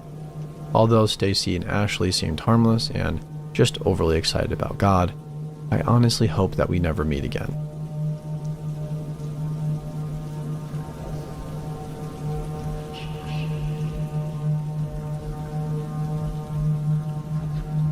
These events happened over several months in 2016, when my sister, then 16 and 14, and I moved into our most recent apartment complex with our mom. Admittedly, we were still in the hoverboard craze then and would ride them around. This is how we met Savannah. She was our age and lived in our building. She asked to hang out, and we were happy to hopefully make new friends, so we said yes. We hung out outside the complex at a little park area. It got dark and we started making up ghost stories. Turns out she liked creepy paranormal stuff like we did. Note, I did not actually believe in this stuff, and I still don't. Every time I reference the paranormal, it is hyperbole. As we were walking home, the light in one of the apartment hallways flickered, and I joked and said it was a spirit trying to communicate with us. Savannah made up a flash once for yes, twice for no. System to communicate with the spirit, and we messed around a bit. We thought it was just harmless fun. The next day, she runs over to us excited. She informs us that the spirit we had met last night told her its name was Kieran, and it meant light. So it all made perfect sense now. We asked her how she knew, and she said that she went back later that night alone to talk to it. This was the first time it occurred to us that she might have really believed in this stuff. Our aunt had given us old Ouija board as a joke the year before, and we thought Savannah might like it. She lit up and said she wanted to try and talk to Kieran. So we huddled in the hallway connecting the apartments and put our hands on the board. We kept getting random letters that didn't make sense, but soon Savannah's questions were directed to Kieran. We felt her moving the planchette and called her out, but she got mad and said she'd prove it. She took her hand off the planchette, and it no longer moved. She just huffed and insisted it wasn't her. Over the next few weeks, we did mostly normal stuff with her, but she kept talking about the ghosts and Ouija boards until we broke down and played them again. This time we were introduced to a new ghost named Evan. We knew that it was Savannah moving the planchette, but were curious about the story she was making, so let her follow through. Evan was a ghost, or demon rather, about our age, who wanted to be free from a greater demon controlling him. That greater demon's name? Kieran. Savannah's parents called her inside, and conveniently, Evan had to go too. He told us he'd protect us against Kieran, especially Savannah. Savannah commented on how cute that was for him to offer. A few days go by normally, but then Savannah's back to tell us she has a boyfriend. We are happy for her until she tells us his name is Evan. We're wondering what the heck she's talking about, and she explains that while sleeping over at another friend's house, something had tugged off her shorts while she slept. Said that she'd woken up and heard Evan's voice. Then he'd visited her in her dreams and asked to date or something like that. She said yes. Of course, we know she made up Evan, so we're kind of like, what is wrong with you? And we don't talk about the demon stuff anymore. Now, Savannah was extremely possessive over her friends. When she would see us with somebody else, she would text us nonstop about why we haven't invited her. We tried to keep our distance, but she lived on the ground floor and literally watched out her window waiting for us to come outside. She would latch onto us. We didn't know much about her home life, but it always seemed troubled. She often talked about running away from home. Her parents seemed alright, if rather strict and religious, but we still hung out with her because we were worried but were starting to feel weird about it. Worse, she would randomly show up holding her hand out, saying Evan was holding her hand. She would look at random things and laugh when nobody was talking because Evan had told her a joke. Once, she made us feel her cheek where it was supposedly warm from Evan kissing her. It was not warm. One day, my sister and I were bored from her talking to Evan on the Ouija board. She was still controlling the whole thing and wanted some fun. I texted my mom to call my phone from a blocked number and play creepy sounds. Looking back, this was one of the dumbest things I did, but at the time it was just for fun. My mom made the call and I put it on speaker. Savannah is living for it, especially when my mom played a track from a scary movie about a ghost. My mom took it a step further and threw a banana off of our third-story balcony for us to see. Savannah said it was a sign that Kieran was winning. We had no idea of the fire this would light in her. We were about to tell her it was a prank, but again, her mom called her inside. She found us again the next day and I came clean about the prank. She laughed and said there was no way we could have done that. I said, no, my mom did all of it. Well, Savannah had told her friend about it, who told her that yellow objects like the banana were a sign of the devil and seeing them meant the devil was hunting you. This was all she talked about for a while, but since nothing else happened, she gradually forgot. Things went back to normal for a while, until Autumn moved in. Autumn and Savannah connected instantly because of their history with depression. Autumn was a few years younger than us, but had a heck of a lot more of a past. This included significant time spent in psychiatric facilities, and even violence toward her classmates and family.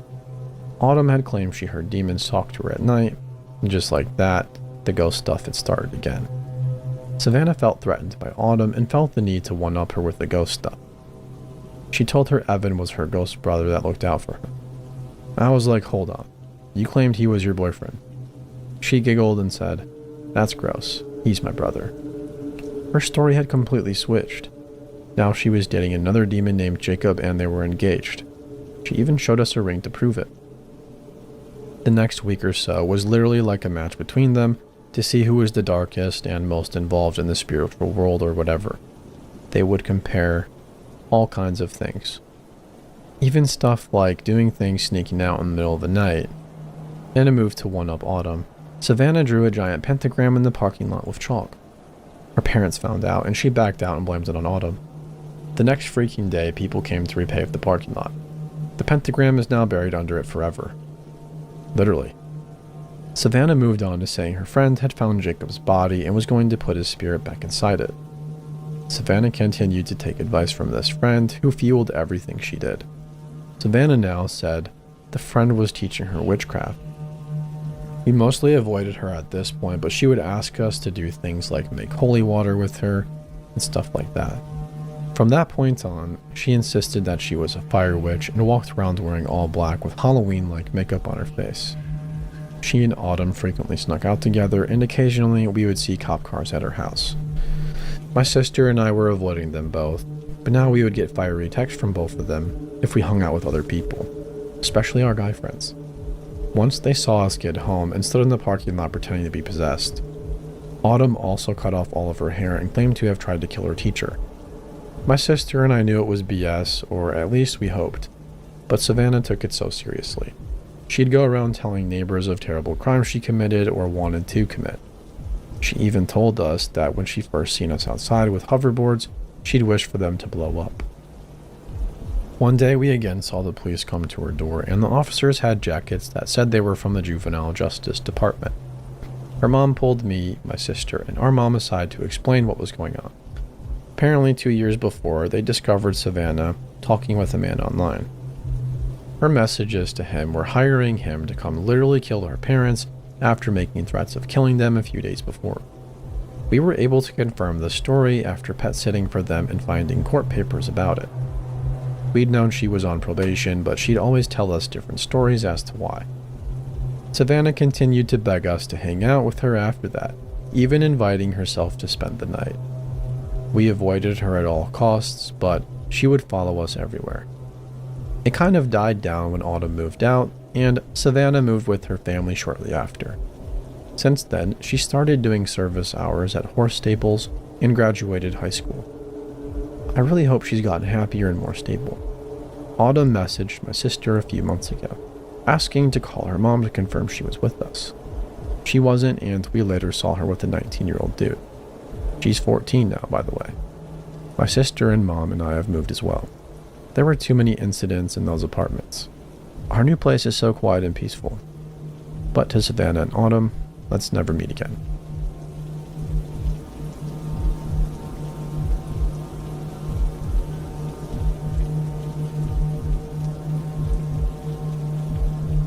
Hello. I just came across this subreddit and man, some of these are terrifying. I do have a story of something that happened to me from a long while ago, but in hindsight, it was really dumb of me, and I feel terribly dumb now, so I've always been hesitant to tell a lot of people I know about it, except for my psychiatrist. And I always apologize for long posts, so it's hard not to here. There were some other conversations with this man named Sean. It was mostly him talking, but I left some of them out for length's sake. This was a few years ago. It was pretty late, past 1:30, maybe 2 a.m. I was living with this boy who was pretty abusive, and he had gotten really jealous at this party we were at earlier the night. Not even an hour after we had gotten home, he tossed me out onto our front porch and locked the door behind me. I was knocking and pleading for him to please let me back in. I was still wearing what I had worn to the party, and it was freezing outside. I wasn't sure what to do. He had my phone, purse, and wallet in the house with him, so I just sat on the porch crying. When he turned off the lights both inside and outside of the house, I knew he wasn't going to let me back in. I felt so hopeless and cold. I thought about knocking on a neighbor's door, though he didn't have many, but I had anxiety about waking any of them up and causing trouble for my boyfriend. So instead, I decided I would try to walk to this gas station and motel, which was like a little less than a mile away, so I could use their phone to try and call a girlfriend of mine to see if I could sleep over with her. Ironically enough, the road I was walking on was Donner Pass Road, so the freezing cold was fitting. But anyways, a little bit into the walk, this tall white pickup truck was approaching on the opposite side of the road that I was on. I tried to not make eye contact for obvious reasons, but then I heard the truck stopping and beginning to make a U-turn, and my heart just started pounding. I just about froze up but forced myself to speed walk at the very least. The truck pulled up to me and this guy rolled down his window and asked what I was doing out this late. I told him how I was going to meet my friend at the gas station and that she was expecting me. He sort of smiled and offered me a ride. I said no thanks, citing that I shouldn't hitchhike. He told me, well good, I don't pick up hitchhikers or anyone. You don't look like a hitchhiker though. You just look like you need some help. He just kept driving next to me and told me I shouldn't think he was a creep, and he pulled out what looked like a police badge and told me he had just gotten off duty, which is why he was in civilian clothes and out so late. He said he wouldn't mind driving next to me just to make sure I get to where I was heading safely. I was naive and a bit too trusting of his kindness and credentials, and when he offered me a ride again, I said that it would be nice because the gas station wasn't that far away anyways. He popped the door open for me and I hopped in. The radio was low. It was a little messy. The ashtray was full of cigarettes and there were a lot of newspapers on the passenger floor. And as I was moving my feet, some of the papers shifted, showing a pair of handcuffs, some coffee cups, empty water bottles, rags, a highlighter-colored bandana, and some other things. He apologized, saying that it was the truck he took hunting, but it was super warm, so I was happy he didn't mind at all. He told me his name was John. He asked me why I was so scantily dressed without a jacket, and I started to tell him about the party and the fight I had been in with my boyfriend.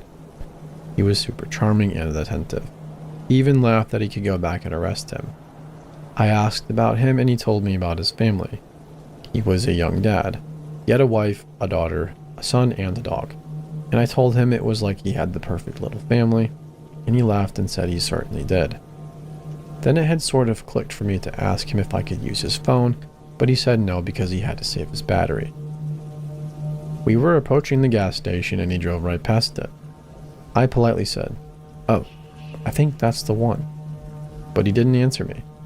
I felt sick to my stomach. My heart started pounding and I started getting choked up. And my eyes started tearing up as I was looking out the windows and watching the lights behind us getting further and further away. It was hard for me to even speak, but somehow I murmured, asking if he could please turn around, and he ignored me.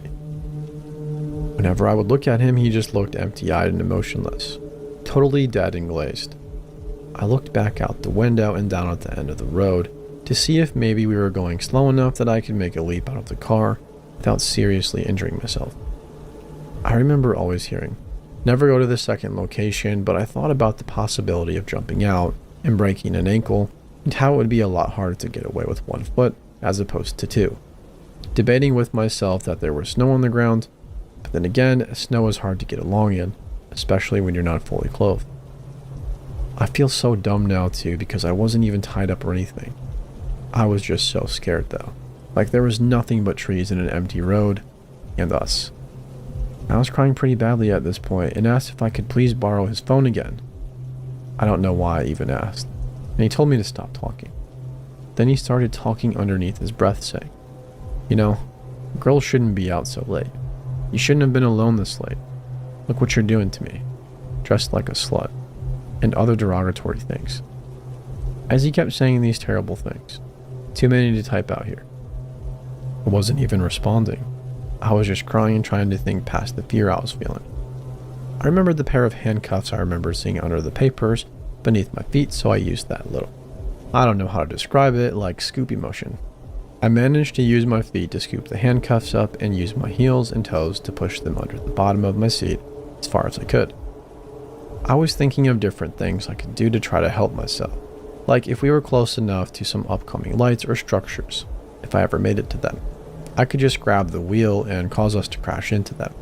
Or maybe how if I got lucky enough for a cop to pass us, I could grab the wheel and swerve so he would appear to be a drunk driver and we would get pulled over. I guiltily thought about the possibility that this man is just having a weird night and how if I did anything it would hurt him. But I also told myself that sort of thinking got me into this mess. He pulled off the road where there were still woods on both sides of us. On his side, the wooded trees were closer to the road. On mine, there was a small gap fully covered in thick snow. I don't know how many feet. Before the trees thickly picked up maybe 10 to 16 yards away. He turned off the car and coldly said there was something wrong with the car and to get out of it. As he grabbed the keys and was stepping out, I grabbed onto the center console and cried and pleaded not to make me get out with him because it was too cold.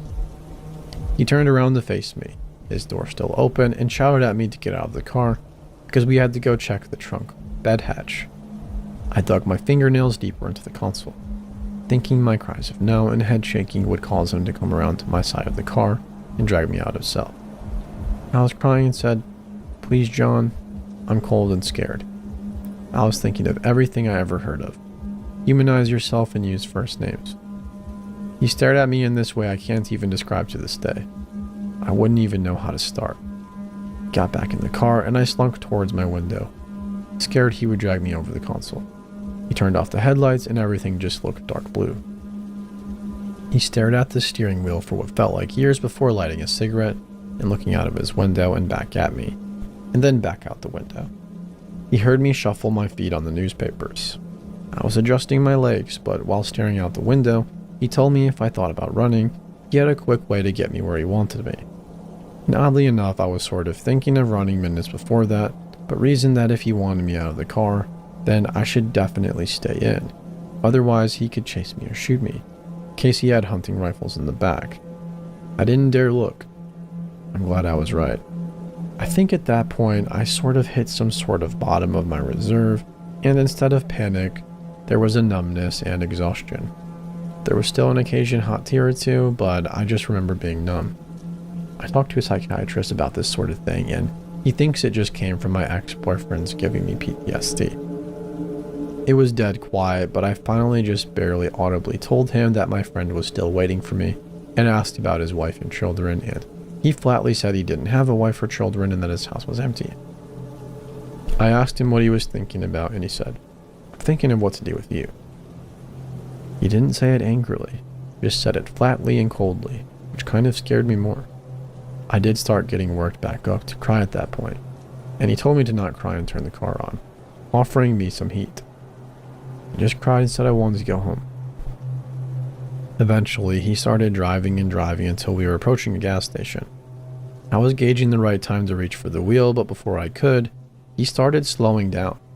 While pulling up, he told me to not tell anyone or he would find me, and then he told me all he was doing was teaching me a lesson, not to hitchhike with strangers. He was also coming to a complete stop when he told me to get out, before he changed his mind. Before he could get another look at me to assess my understanding, I was already down out of the truck and sprinting towards the gas station. The panic was overwhelming me, but then I stopped and remembered to try to see his license plate. Turned around, but that only caught the blur of the last 3 numbers as he was driving off. I ran inside and asked the clerk behind the counter to please call the police. I waited until the officer got there, and I'll be honest, I was a little bit scared it would be John. My fears melted away, and when the new-faced policeman got there, I gave him the description of John, his appearance, the vehicle color and type, the parts of his license plate number I had caught, and the fact that he said he was an off-duty cop. Just basically anything I could.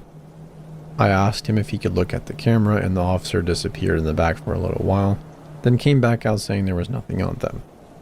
I asked if I would be able to look, and the officer said no, and asked me if I didn't trust him. I told him of course I did. The officer gave me a ride to my friend's, lecturing me for hitchhiking, consisting of him repeatedly asking if I knew who Ted Bundy was. Of course I knew. I was just naive to think it could never happen to me, and I was desperate for some warmth. I never heard anything back about the report that was made, so I would try to follow up, and each time I did, they never got back to me aside from this one time I was told my case number didn't exist.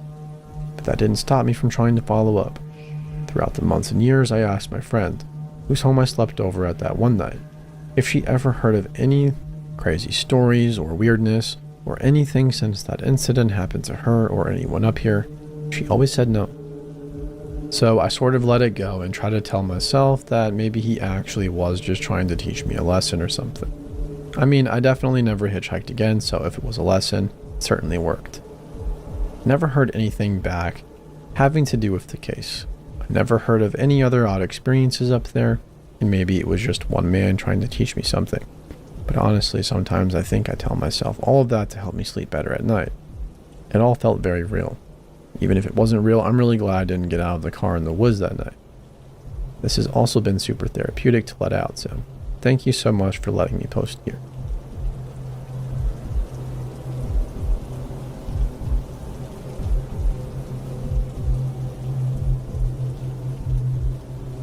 I was listening to a creepypasta, and there was a scene where a guy was looking closely at something in the dark, trying to understand what it was, and suddenly realized he was looking in someone's eye the whole time. So it reminded me of this situation. About 4 years ago, we were mushroom picking with a friend in the woods. Thought I saw some mushrooms. I was walking towards them, looking attentively and trying to understand if there were mushrooms there or not. Suddenly my eyes shift, and I realized this whole time I was walking towards a man who was just standing there looking at me. He was staring and smiling and doing the come closer gesture. I have no idea how long this has been going on, and this whole time I was coming right towards him. But I didn't notice him until the last moment. I got scared and ran to my friend. We laughed about it and continued the mushroom picking, lol. We didn't even go away too far from there. At the time it just seemed like a funny story.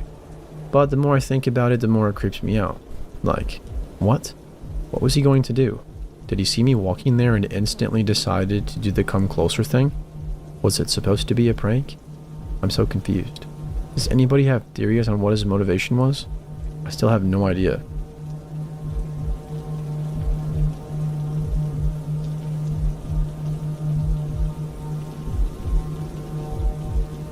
When I, 23 female, was 12 years old, I was potentially almost kidnapped. I was sitting in my living room, which has a large window facing the main road, when I heard somebody knock on the door in the mudroom, attached to the living room. My dad was downstairs playing on his drum set, and it was well into the evening. I thought it was strange, but figured maybe it was somebody who wanted to ask him to play quieter. We got many noise complaints over the years. When I opened the main door, there was a man probably in his 40s or 50s, wearing what looked like casual business clothes. Jeans, black shoes, and a button-up, standing there that I definitely didn't recognize. I didn't think a whole lot of it, but kept the screen door closed as a precaution. Here's how I vaguely remember our encounter playing out. Creepy dude. Hi, I was wondering if I could use your phone. I need to call somebody. Sorry, no, we don't have a landline and I don't have a cell phone. I lied because I had a bad feeling. Oh, that's okay. Do you think I could at least have a glass of water? I can wait here while you grab it. Sorry, we just moved in and haven't unpacked our glasses yet. Again, huge lie, but I was panicking. Through the window, you could clearly see that we had lived there for some time. Creepy dude trying way too hard to be friendly. That's alright, do you have a hose I can drink from? I was definitely freaked out at this point. Oh, sure, it's actually right there on the ground. Points to an outdoor hose a couple feet from the door. Now he said with an even wider smile, "Oh, thank you. Do you think you could turn it on for me?" Sorry, no, I don't know how it works. He's looking a bit angry but trying to hide it now. Oh, come on, you don't know how to use a hose? At this point, my fight or flight was in full force, so I just slammed the door, locked it, and ran downstairs to my dad. Told him what happened, and he stormed outside with a baseball bat, but the guy was gone by the time my dad got outside, and I never saw him again after this. It still freaks me out to think what he might have done if he got a hold of me.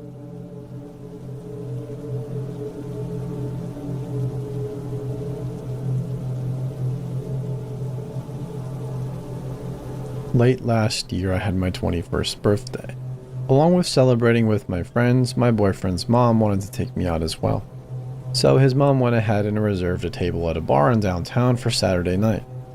Saturday night comes and there's major traffic, but it's always packed in downtown on the weekends, so this is expected. His mom and I park in a toll parking lot, and we have to walk about 5 blocks to the bar where we are going to meet my boyfriend and everyone else at. So we start walking and arrive at a crosswalk that we have to wait at.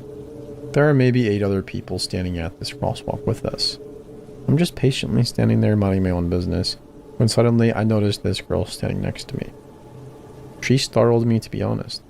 1, because of how she seemed to appear out of thin air, and 2, because of how close she was standing next to me. It's almost felt as if she were trying to huddle into me. Like, you know when a little kid is shy and will try to hide behind his or her parent? Yeah, that's how she was, except she was just leaning into me and she had her shoulders hunched over. Her hair was black and long, at least down to her waist, and she had on a long striped dress that went down to her ankles, a leather jacket and sandals. She looked to be around my age, but she had dark tan skin and black eyes. Her attire was normal, but she didn't act normal. She was behaving really weirdly and kept plugging her nose, as if she was smelling something bad. She kept skittishly looking around as if she expected something to pop out and grab her. To be honest, she was acting like a scared animal, but her demeanor was cold. Her eyes felt like they were dead and empty, and her face held no emotion. So, not liking how close she got to me, I took a few steps to the side. And guess what? She stepped towards me and got as close as she was for the first time. I sort of thought that was weird, but gave the situation the benefit of the doubt, Plus, the crosswalk light turned green right after she came close to me, so I figured I didn't have to deal with her because we would walk our separate ways, right? Wrong. She walked across the street in the first few blocks with me, staying at the same closeness she was at. No matter where I moved to, and no matter how many times she almost got lost in the crowd of people, she would scurry up right behind me again. All the while plugging her nose and looking around everywhere. She made me feel weird. My boyfriend's mom at this point confronted the girl, saying, "Hey, do you need something? Are you okay or what?" To which the girl responded, "It's not safe." After she said that, she slowly lifted her head, cocked her head slightly, and looked me dead in my eyes. Her mouth quivered. My boyfriend's mom and I just looked at each other like, what the heck? At that point, I just wanted to get away from this weirdo. It was bad enough that she wouldn't stop invading my space and following me, but now she's saying weird stuff while looking at me. No thank you. Boyfriend's mom pulls me to her and whispers to me in my ear, "Walk faster and don't look at her. I want to see if she's following us." That's exactly what I do, and guess what? She follows us all the way to the bar. Despite my boyfriend's mom telling her to please stop getting so close to us, she responded with, "I want to stay with you guys." Despite taking unnecessary turns to see if she would turn to follow us, she would. I was freaking out internally all the way there. We finally get to the bar, whip out our IDs and as quickly as we can, so we get inside and away from the freak following us. You guys, she followed us inside and sat at our table, but she sits at the furthest side of the table. And she starts to scoot herself over. She only moves over when we look away. You turn your head and boom, she's managed to hop one seat closer to you. And she's just staring the whole time with this blank expression on her face. My boyfriend's mom has had it at this point and gets up to tell the bodyguard to make the girl leave. Bodyguard comes, tells the girl she has to go, and she actually starts to argue with him. I don't catch the whole conversation over the loud music, but I caught the girl asking him why she had to leave, and saying she could sit anywhere she wanted to. She began to get really aggressive once he told her that this table was reserved for us and our group that she was not a part of. She got all fussy and looked at me with malice before she got up and stormed out. But she didn't leave right away. She stood outside looking in at me through the open patio at the front of the bar. She wasn't moving and seemed to care less about the hustle and bustle of the people around her. I would say she stood there for 15 minutes for finally leaving to who knows where. There was just this really bad and dark feeling that I got from her.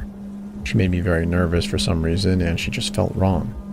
I mean, she was probably just somebody cracked out on drugs, but it was super creepy, and I just really never want to see her again.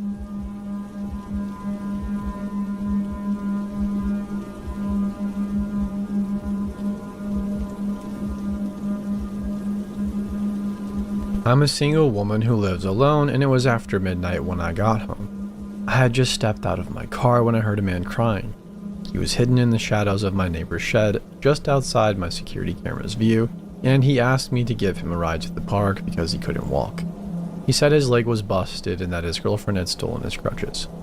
Now, I might be a lot of things, but murder victim was not about to be one of them. I offered to call an ambulance instead. He refused and kept repeating that he just needed a ride. Yeah, that's gonna be a no for me, bro. So I nodded and said, "Give me a second. I just need to put something away," and calmly walked to my door while trying to not look frantic so he didn't panic and decide to bum rush me. When I got inside, I locked the door and called the police. I told them that he might be injured or he might be full of shit. I couldn't tell. It felt sketchy to me, and I'm not an artist. I don't do sketchy.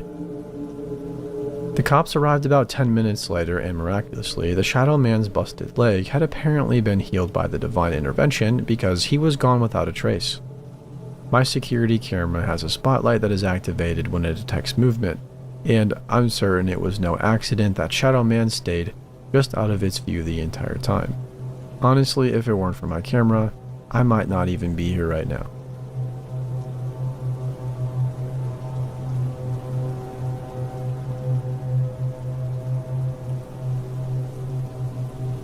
This happened approximately 10 years ago, around 2015 or 2016. I was living with somebody at the time who worked an opposite schedule to me. He worked graveyard and I worked during the day. So when I was getting up to get ready to leave for work, he was just coming home. On the nights during the week, I obviously would be at home by myself. One night during the week, I was feeling especially lonely, and my favorite toy unfortunately broke and died, so I decided to drive downtown to the 24-hour adult store to buy another one. The town I live in is a mid-sized suburban town filled with mostly residential areas. The main downtown area was essentially one small area on the way to the freeway. My apartment was 10 minutes away. I pulled into the parking lot behind the adult store. The parking lot was dark and had multiple entries all around that led to the bars and restaurants as well as the store. After parking my car, I walked towards the entrance of the store, which was on the street. To do so, I had to walk towards the driveway I came in on to park. Upon walking to the entrance, I noticed a man standing by himself smoking a cigarette.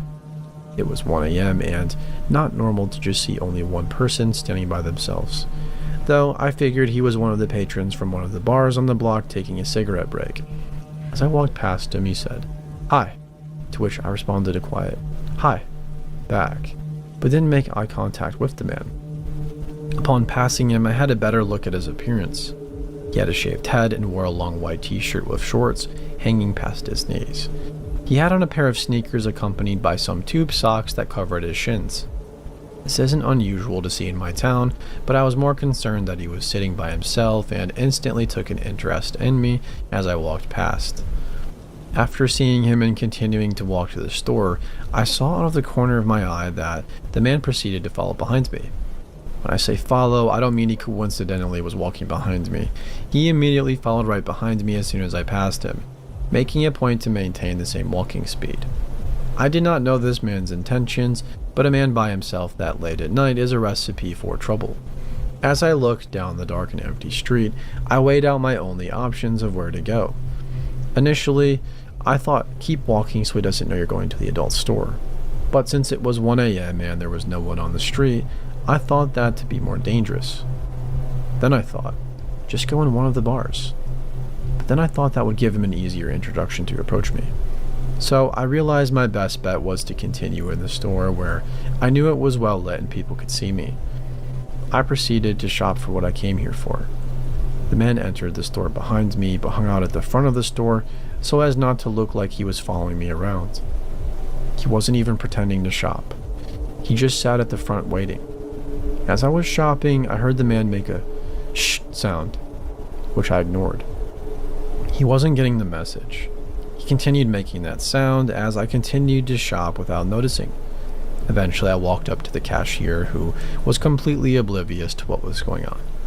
I tried to whisper to the cashier, "Do you know that man, or does he work here?" The cashier asked me to repeat what I was saying, and I asked again, but still spoke in a quiet voice. Not understanding my attempt to be discreet, the cashier responded, "I can't hear you. Say it again." At this point, I felt that my cover was blown, so in a more normal tone, I told the cashier that the man in front followed me from outside and won't leave me alone. I explained my car was parked in the lot behind the store, and I didn't feel comfortable going to my car. The cashier said, "Okay." The cash wrap area was an enclosed square-shaped counter to maintain distance between the staff and the customers. The cashier walked to the front by where the man was, and from behind the counter told the man to leave. He then came up and assured me that he told the man to go away, though the man did not in fact go away. He continued to stay there. Given that I didn't want him to follow me to my car, I stayed in the store and pretended like I was shopping even though I already found what I came there for. I would occasionally glance at the front to see if the man was still there, and he was. I kept going up to the cashier, explaining the man hadn't left, so he went back up to the front to talk to him. I heard the cashier say, "Enough already, just leave the store." While he was doing this, I went to the far back end of the store to remain out of sight. By the time I circled back to the cashier, I noticed the man was no longer in the store. He said the man claimed he didn't understand English. The cashier then said he pulled a baton he kept under the counter for protection, held it over his head, and asked the man, "Do you understand this?" To which the man finally left the store. I made my purchase but was still worried about walking to my car, even though I was parked in one of the first spaces when you come through the driveway. The cashier pointed at a small TV behind him that had 4 angles of CCTV footage. He assured me that the man was gone and if I saw him, I should come back in the store. He also said he will see me when I walk to the car. Even though I would have felt more comfortable with him walking me to the car, I understood he was by himself and couldn't leave the store unattended with customers. After making my purchase, I speed walked to my car. I always have my keys at the ready when walking to my car, so I promptly pressed unlock my car remote, got in the car, placed my bag of purchases on the passenger seat, and proceeded to start the car. Once my car turned on, I took off the e-brake, put the car in reverse, and while putting on my seatbelt, I looked in my side view mirror to back out. It was at this point that I saw the same man in the side view mirror at full speed, walking right to my driver's side door. I was driving an Accord at the time, and that model automatically locks all the doors when you take the car out of park. As soon as I saw him, I hit the gas and violently pulled out of my parking space. I pulled out so fast it startled him and stopped him dead in the tracks. He was now standing right next to my driver's side door as I continued to pull out. I gave him the most serious dead stare I could, because I know most predators play off the fear of their victims. The stare must have worked. As soon as he saw me pull out while staring at him, he turned his head back to the driveway entrance and proceeded to walk back to where he was standing. He had a look of defeat on his face. My face, however, was overcome with relief.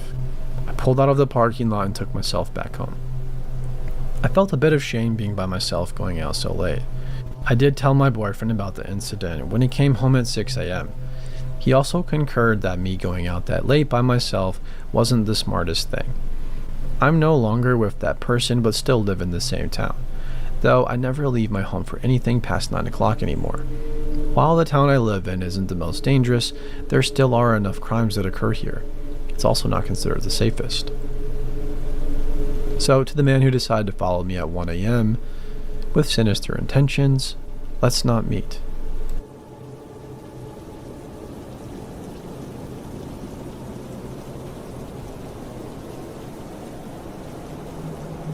Throwaway because this is something from my past that I'm not proud of. Also, this is pretty long, but it all comes together in the end, I promise. I won't be answering any questions, but I would like to say that if you were one of the guys I tricked, I am very sorry, and I do hope you can find it in your heart to forgive me. From the ages of 11 to around 17, I used to be addicted to playing MMORPGs. They were literally my life, and I considered my online friends very real, and I loved them. Except, I lied to them practically the entire time. I was pretending to be a girl, but not for the fun of it, but to target single teenage boys online for in-game currencies, gear, and whatever helped me progress through the game. Anybody who was an avid MMO gamer knows exactly what I'm talking about. Those amazing outfits you have to buy for real money. Those materials that you had to buy with real money to progress through the game comfortably and be able to go up against the best of the best. I was addicted. I wanted all of it, except I couldn't get all of it. I couldn't buy it. My parents wouldn't agree, nor did I have a part-time job as a teenager. I devised a plan from the ages of 13 or 14 that I would pretend to be a teenage girl and get into seemingly realistic online relationships with teenage boys and try to coax them into sending me these things. I used the names and pictures of teen girls I found on their personal profiles on places like Flickr and PhotoBucket. Usually when the boy decides to go snoop because he thinks I'm lying, he would find them and start believing it's really me. They were already too desperate. I even voice chatted with them. My voice was high-pitched even as a boy going through puberty. It was the perfect formula to trick them into liking and gifting me. I was desperate for all these in-game things and wasn't thinking straight. I never realized how much these people could get affected. On my first MMO, I tricked a boy into sending me an outfit by pretending to be his girlfriend. This boy seemed madly in love with me, and since this was my first time trying this out, I genuinely felt bad for him and wanted to tell him I lied to him. He was pretty similar to me in all aspects. He wasn't well off either, didn't work, and had a bad home life. But my idiotic self decided it would be okay for him to gift me. It won't hurt, right? I thought. This huge identity scam I created escalated from there. I tricked so many other guys, teens and possibly even adult men pretending to be teens. It was really bad and I hated it, but I couldn't stop. I needed all of these gifts in these games. This is where the story starts. When I was 16, the last guy I ever talked to was a 23-year-old Russian guy who we will call Mark. I met Mark in a very popular shooting MMO. We hung out all the time and had many mutual friends on that game. We voice chatted with a group of people multiple times on Skype while playing. I never once decided to scam him because he was a free player, meaning he never spent money on the games.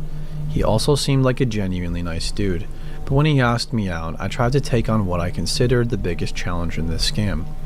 Will I be able to get a free player to spend on a game for me?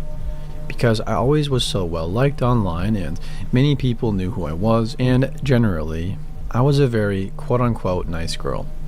My ego was soaring and I knew I could do it. I accepted dating him online despite him knowing I'm a 16-year-old girl as a 23-year-old man. In the beginning, he was pretty normal. He was always trying to be sweet and romantic. We played together all the time, and he did all the lovey-dovey kisses and hugs text stuff. It was all going well. Too well.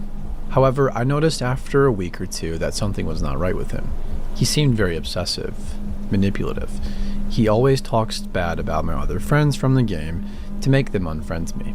He would always tell me they talk shit behind my back and would call them sluts, skanks, and all these horrible names. He would even send proof, which I later found out was photoshopped, from in-game text chat, which disappears so you can ask said friend to send proof that she didn't say what she said. He absolutely despised any guy I ever talked to when we were playing in a public match together. I stupidly went along with it. I didn't want him not to trust me so I could get what I wanted. Then the perfect moment came for me to make Mark send me gifts. I had to do it. This new outfit the game introduced was too bomb to pass up. I started off by telling him the new game update was pretty cool and we talked about it for a while. He suggested that we both get the new outfit, but I told him I had no money and I totally would buy it for both of us if I could. He suggested that he steal money from his mother, a single hard-working woman taking care of 2 kids. For a second, my mind told me to let it happen. This was when I immediately snapped out of it. I felt bad and wanted out. I couldn't believe what I was doing. Was I really about to tell Mark to go steal money from his mom, who was struggling to pay bills? I couldn't let that happen. I decided to log off immediately and shut the laptop to rethink what I've done all these years. How many of these guys weren't in well-off families, but were probably using or stealing their parents' money? I couldn't stop pondering about this all day. The next day I logged back into Skype at night and was immediately slammed with walls and walls of texts from Mark asking me where I went, why I wasn't answering, calling me all kinds of names, saying that I went to talk to some other guy I know, and many similar things that you hear quote-unquote nice guys say to girls that give them a chance, then flake on them for being weird. I was sick to my stomach. I hated what was going on and I hated Mark. I tried to play it off and say my electricity cut off the entire day, but he didn't believe it. He didn't want to believe it. I immediately told him I wanted to break up with him. Things took a turn for the worse. His voice called me and I picked up. He was hysterically crying and shouting at me. I tried to remain calm and tell him I didn't want to play games anymore. I told him I was getting more depressed than I already am and felt my addiction to games wasn't helping me and that I should go out and see the world more. Which actually was all true, outside my fake persona. He started shouting at me some more, calling me all kinds of names. This 23-year-old Russian man was threatening what he perceived to be a 16-year-old girl. Everything he said started to get worse. He started talking about how I ruined his life. We got into a heated argument and I could hear him throw stuff around and break stuff. I was still crying when I told him I had to go because my parents wanted me to do something. I ended up throwing up in the garbage bin in my room. I quickly told him I had to go. I immediately quit Skype and closed my laptop. Cried in my room the entire day, realizing karma finally got me and this is what I get for scamming people. I was a mess and suddenly I passed out asleep in my bed. I didn't know how or when it happened, but it did. The next day I was unusually calm. The day went by normally. I sat in front of my laptop but didn't open it. Tried to think of a rational solution to all of this. I also didn't want somebody this upset over me. There was no rational solution to any of it. I had to say goodbye to him and block him forever, and whatever happens, happens. I opened Skype and was immediately slammed by walls of texts again. This time I didn't read anything but saw that he sent me some photos. He sent me pictures of him crying. I was sick again, but I took a deep breath and went in as calmly as I could. When he came online, I told him I'm breaking up with him. For real. Mark again told me he was really upset and threatened me if I ever dared to leave him. He just continued to threaten me again. I told him that he's being too hard. I told him he could find another girlfriend, and he still continued to threaten me. I was fed up. I tried to reason with him, and I was even on the verge of revealing I was actually a 16-year-old boy all along, but I decided it wasn't the best thing to do. I regretfully told him that he's a POS, and I hope no other woman has to go through what he did to me. Then blocked him and deleted him. Deleted my Skype and never logged back on it. I did see him online a few times in the game I played. He tried to contact me again, but I ignored him. He deleted me off his friends list in-game, and we never chatted ever again. I stopped pretending to be a girl and told all of my friends I was a boy all along, and apologized profusely. The girls felt betrayed because they really trusted me. Most of the boys who I led on felt betrayed because they liked me, but none of them made a big deal out of it in the end. I realized how much of an asshole I was at the end for even coming up with this plan, but decided I wasn't as much of a jerk as a 23-year-old man acting like an insane person in front of a 16-year-old girl for trying to break off a creepy abusive relationship. Screw you, Mark, and if you're reading this, let's not meet again.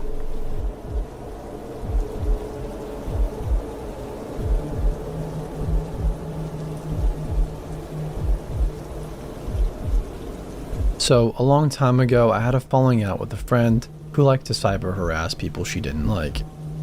Because I knew this, I took precautions on all of my social medias and added the two-step verification, where it would send codes to your cell phone if somebody tried to log in or change your password. Seems like a safe step, right? I never thought about it any further until a few days ago. I get an SMS text from a random number that addressed me by my full first name, which freaked me out a little bit, because the spelling of my first name is pretty uncommon where I'm from. No big deal, maybe it's just an old friend who changed phones. I gave the classic, "Who dis?" back at them, to which I received an even stranger text back. "Oh my goodness, it's you. Are you 18? I have something I want to cash app you." Well, that's weird, I thought. Probably just some scam to hack my cash app. I said again, "Who the heck is this?" and never received a text back from that number. No less than 5 minutes later, I get 3 calls and 2 spam voicemails from a different unrecognized phone number. Then a text. Pick up the phone, with my full name. Well, that's alarming. I immediately took screenshots and had my boyfriend call from his phone, but no luck. I blocked the number and hoped that was it. Maybe 30 minutes later, I get 5 calls from a new number and a new, even more alarming set of texts. "I am a 40-year-old man and I'm in love with you. I will keep trying to reach you until you respond. I won't stop." I immediately blocked the number and called my parents. Then within 2 minutes, he made a new number and texted me again. "Wow, I just want to talk to you for 5 minutes. I'll even pay you. But after that, consider me gone." Again, blocked. I alerted my boss, then the text stopped. After work, I filed a police report and bought a baseball bat and set up some security alarms in my apartment. My first instinct was that it was a guy I recently worked with who had been fired recently for sexual harassment. One of my friends or coworkers who was good with the tech stuff changed his phone number and texted the number pretending to be me on a burner to get some more information out of him. It was a bit of a long conversation, so I'll sum it up by saying this guy basically wanted me to talk on the phone while he winked it. He called me at least 26 times and got no answer, so he stopped trying. We assumed that was the end of it. The next morning, I get a text from a new number again. He was claiming to be one of my friend's fathers. I started to freak out. Both of my parents and my boyfriend were at work, so he sent his mom over to calm me down and stay with me while I was alone in my apartment. He called my phone and she answered, and all he said in this super creepy raspy voice is, "Please," and then abruptly hung up. I was having a full-blown panic attack at this point, so she called the police department and had an officer come out to update my report. She was still texting the guy while the cop was there, and once she told him law enforcement had been contacted, his whole story changed. He said he doesn't know me or anything about me. He doesn't even live near me and means no physical harm. That he's just a lonely guy who got my phone number from Facebook and decided to harass me. I might remember this wrong, but could have sworn I had my phone number set to private, but I know I still had it up there because of the two-step verification. I recently posted something on the Facebook Marketplace, so I'm assuming that's where he found me. I have since deleted that account and changed my phone number, and nothing else has happened. I'm just posting this here, more or less as a warning to anyone who has that two-step verification set up. Please double check right now and make sure you have the most private settings possible for everything. I'm not even going to set up all that stuff with my new phone number. I'm not going to risk giving it out somewhere online.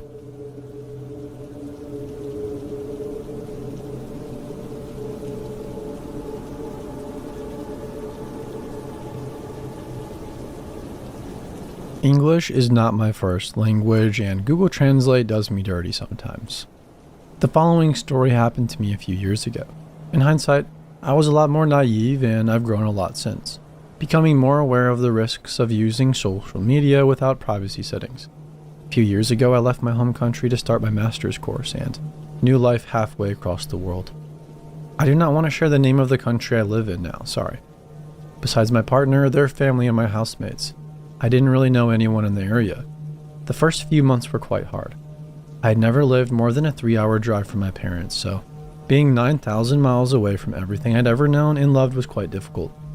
I found myself using social media more than ever. Facebook, Instagram, and stuff. It was a very comforting feeling scrolling through my phone and seeing familiar faces. Watching stories of friends hanging out in places we all used to visit together, getting to chat in my native language. It made me feel less lonely, and quite frankly, I enjoyed sharing pictures and stories of my new city with friends and family. It was such a low-effort way of keeping in touch, and it made me feel as if I was still a part of their daily lives. Side note, I'm not a social media influencer. I don't have a large following. Almost all people I know personally, and at the time, I followed everyone back, thinking it was some sort of unspoken internet courtesy. I mainly posted pictures of landmarks, beaches, and old buildings. Anything I thought looked interesting and that my friends back home would enjoy seeing, since where I live now is heaps different from my hometown. One day, I noticed I had a DM request from an account I didn't recognize. It read, "Hello then. Follow me?" The profile picture was nothing out of the ordinary. A black and white photograph of someone's back standing on a cliff or mountain. Initially, I thought it was a bot, but when I clicked into the profile, I was surprised by the content. Beautiful black and white film photographs of different places around the world.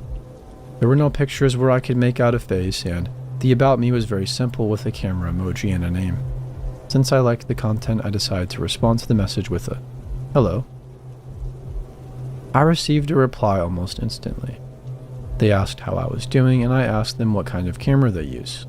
It was such an innocent, ordinary conversation. I thought nothing of this. The next day, I woke up to a row of notifications, all from the same user. They had liked every single one of my photos, even going years back into my feed, and sent me more messages. In one, they asked how I was enjoying X, the city I had moved to not too long ago. I gave a short one-word answer and a smiley face for good measure. But when they asked in what area I was living, I instantly felt weird and decided to not keep the exchange going, so I left them unread. This caused a flood of messages from their end, now apologizing for asking, and explained that they had asked because they swear they had seen me before and wanted to know if I worked at Anytime Fitness in X, borough in my city, which I did not. Thinking this would end the conversation, I replied with a "sorry, I think you have the wrong person, I don't work there."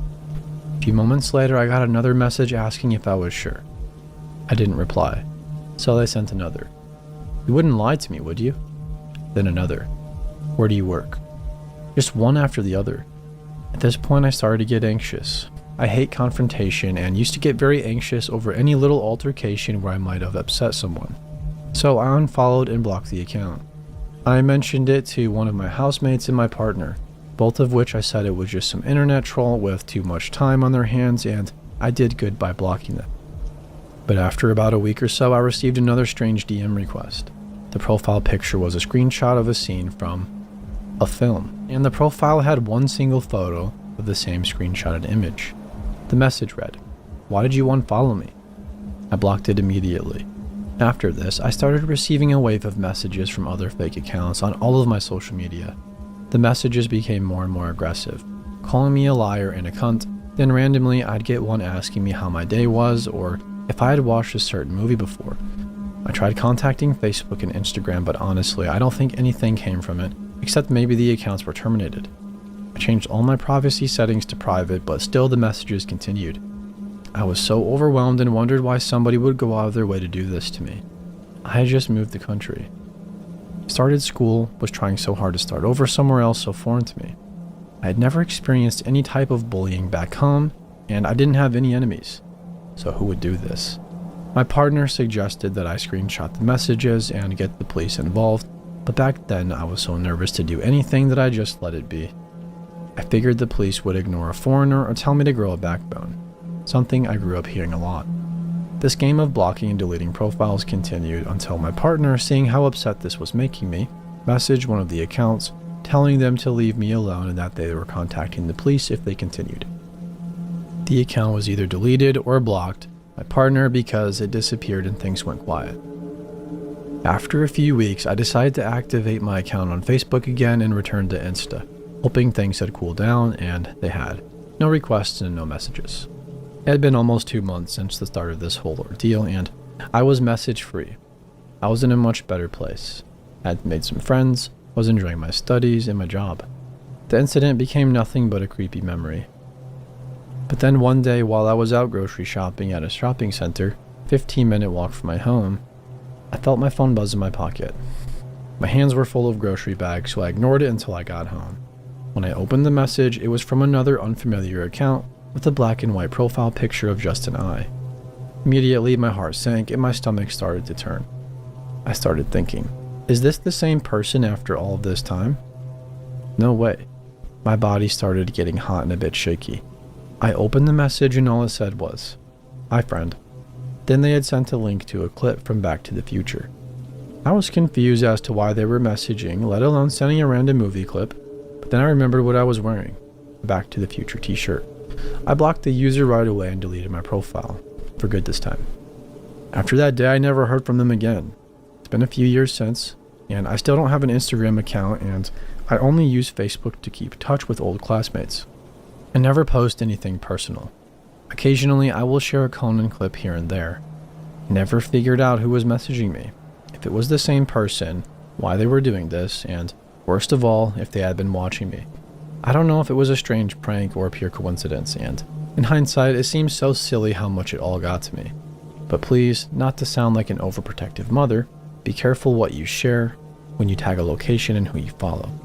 Stay safe, everyone, and strange Instagram user, let's not meet ever.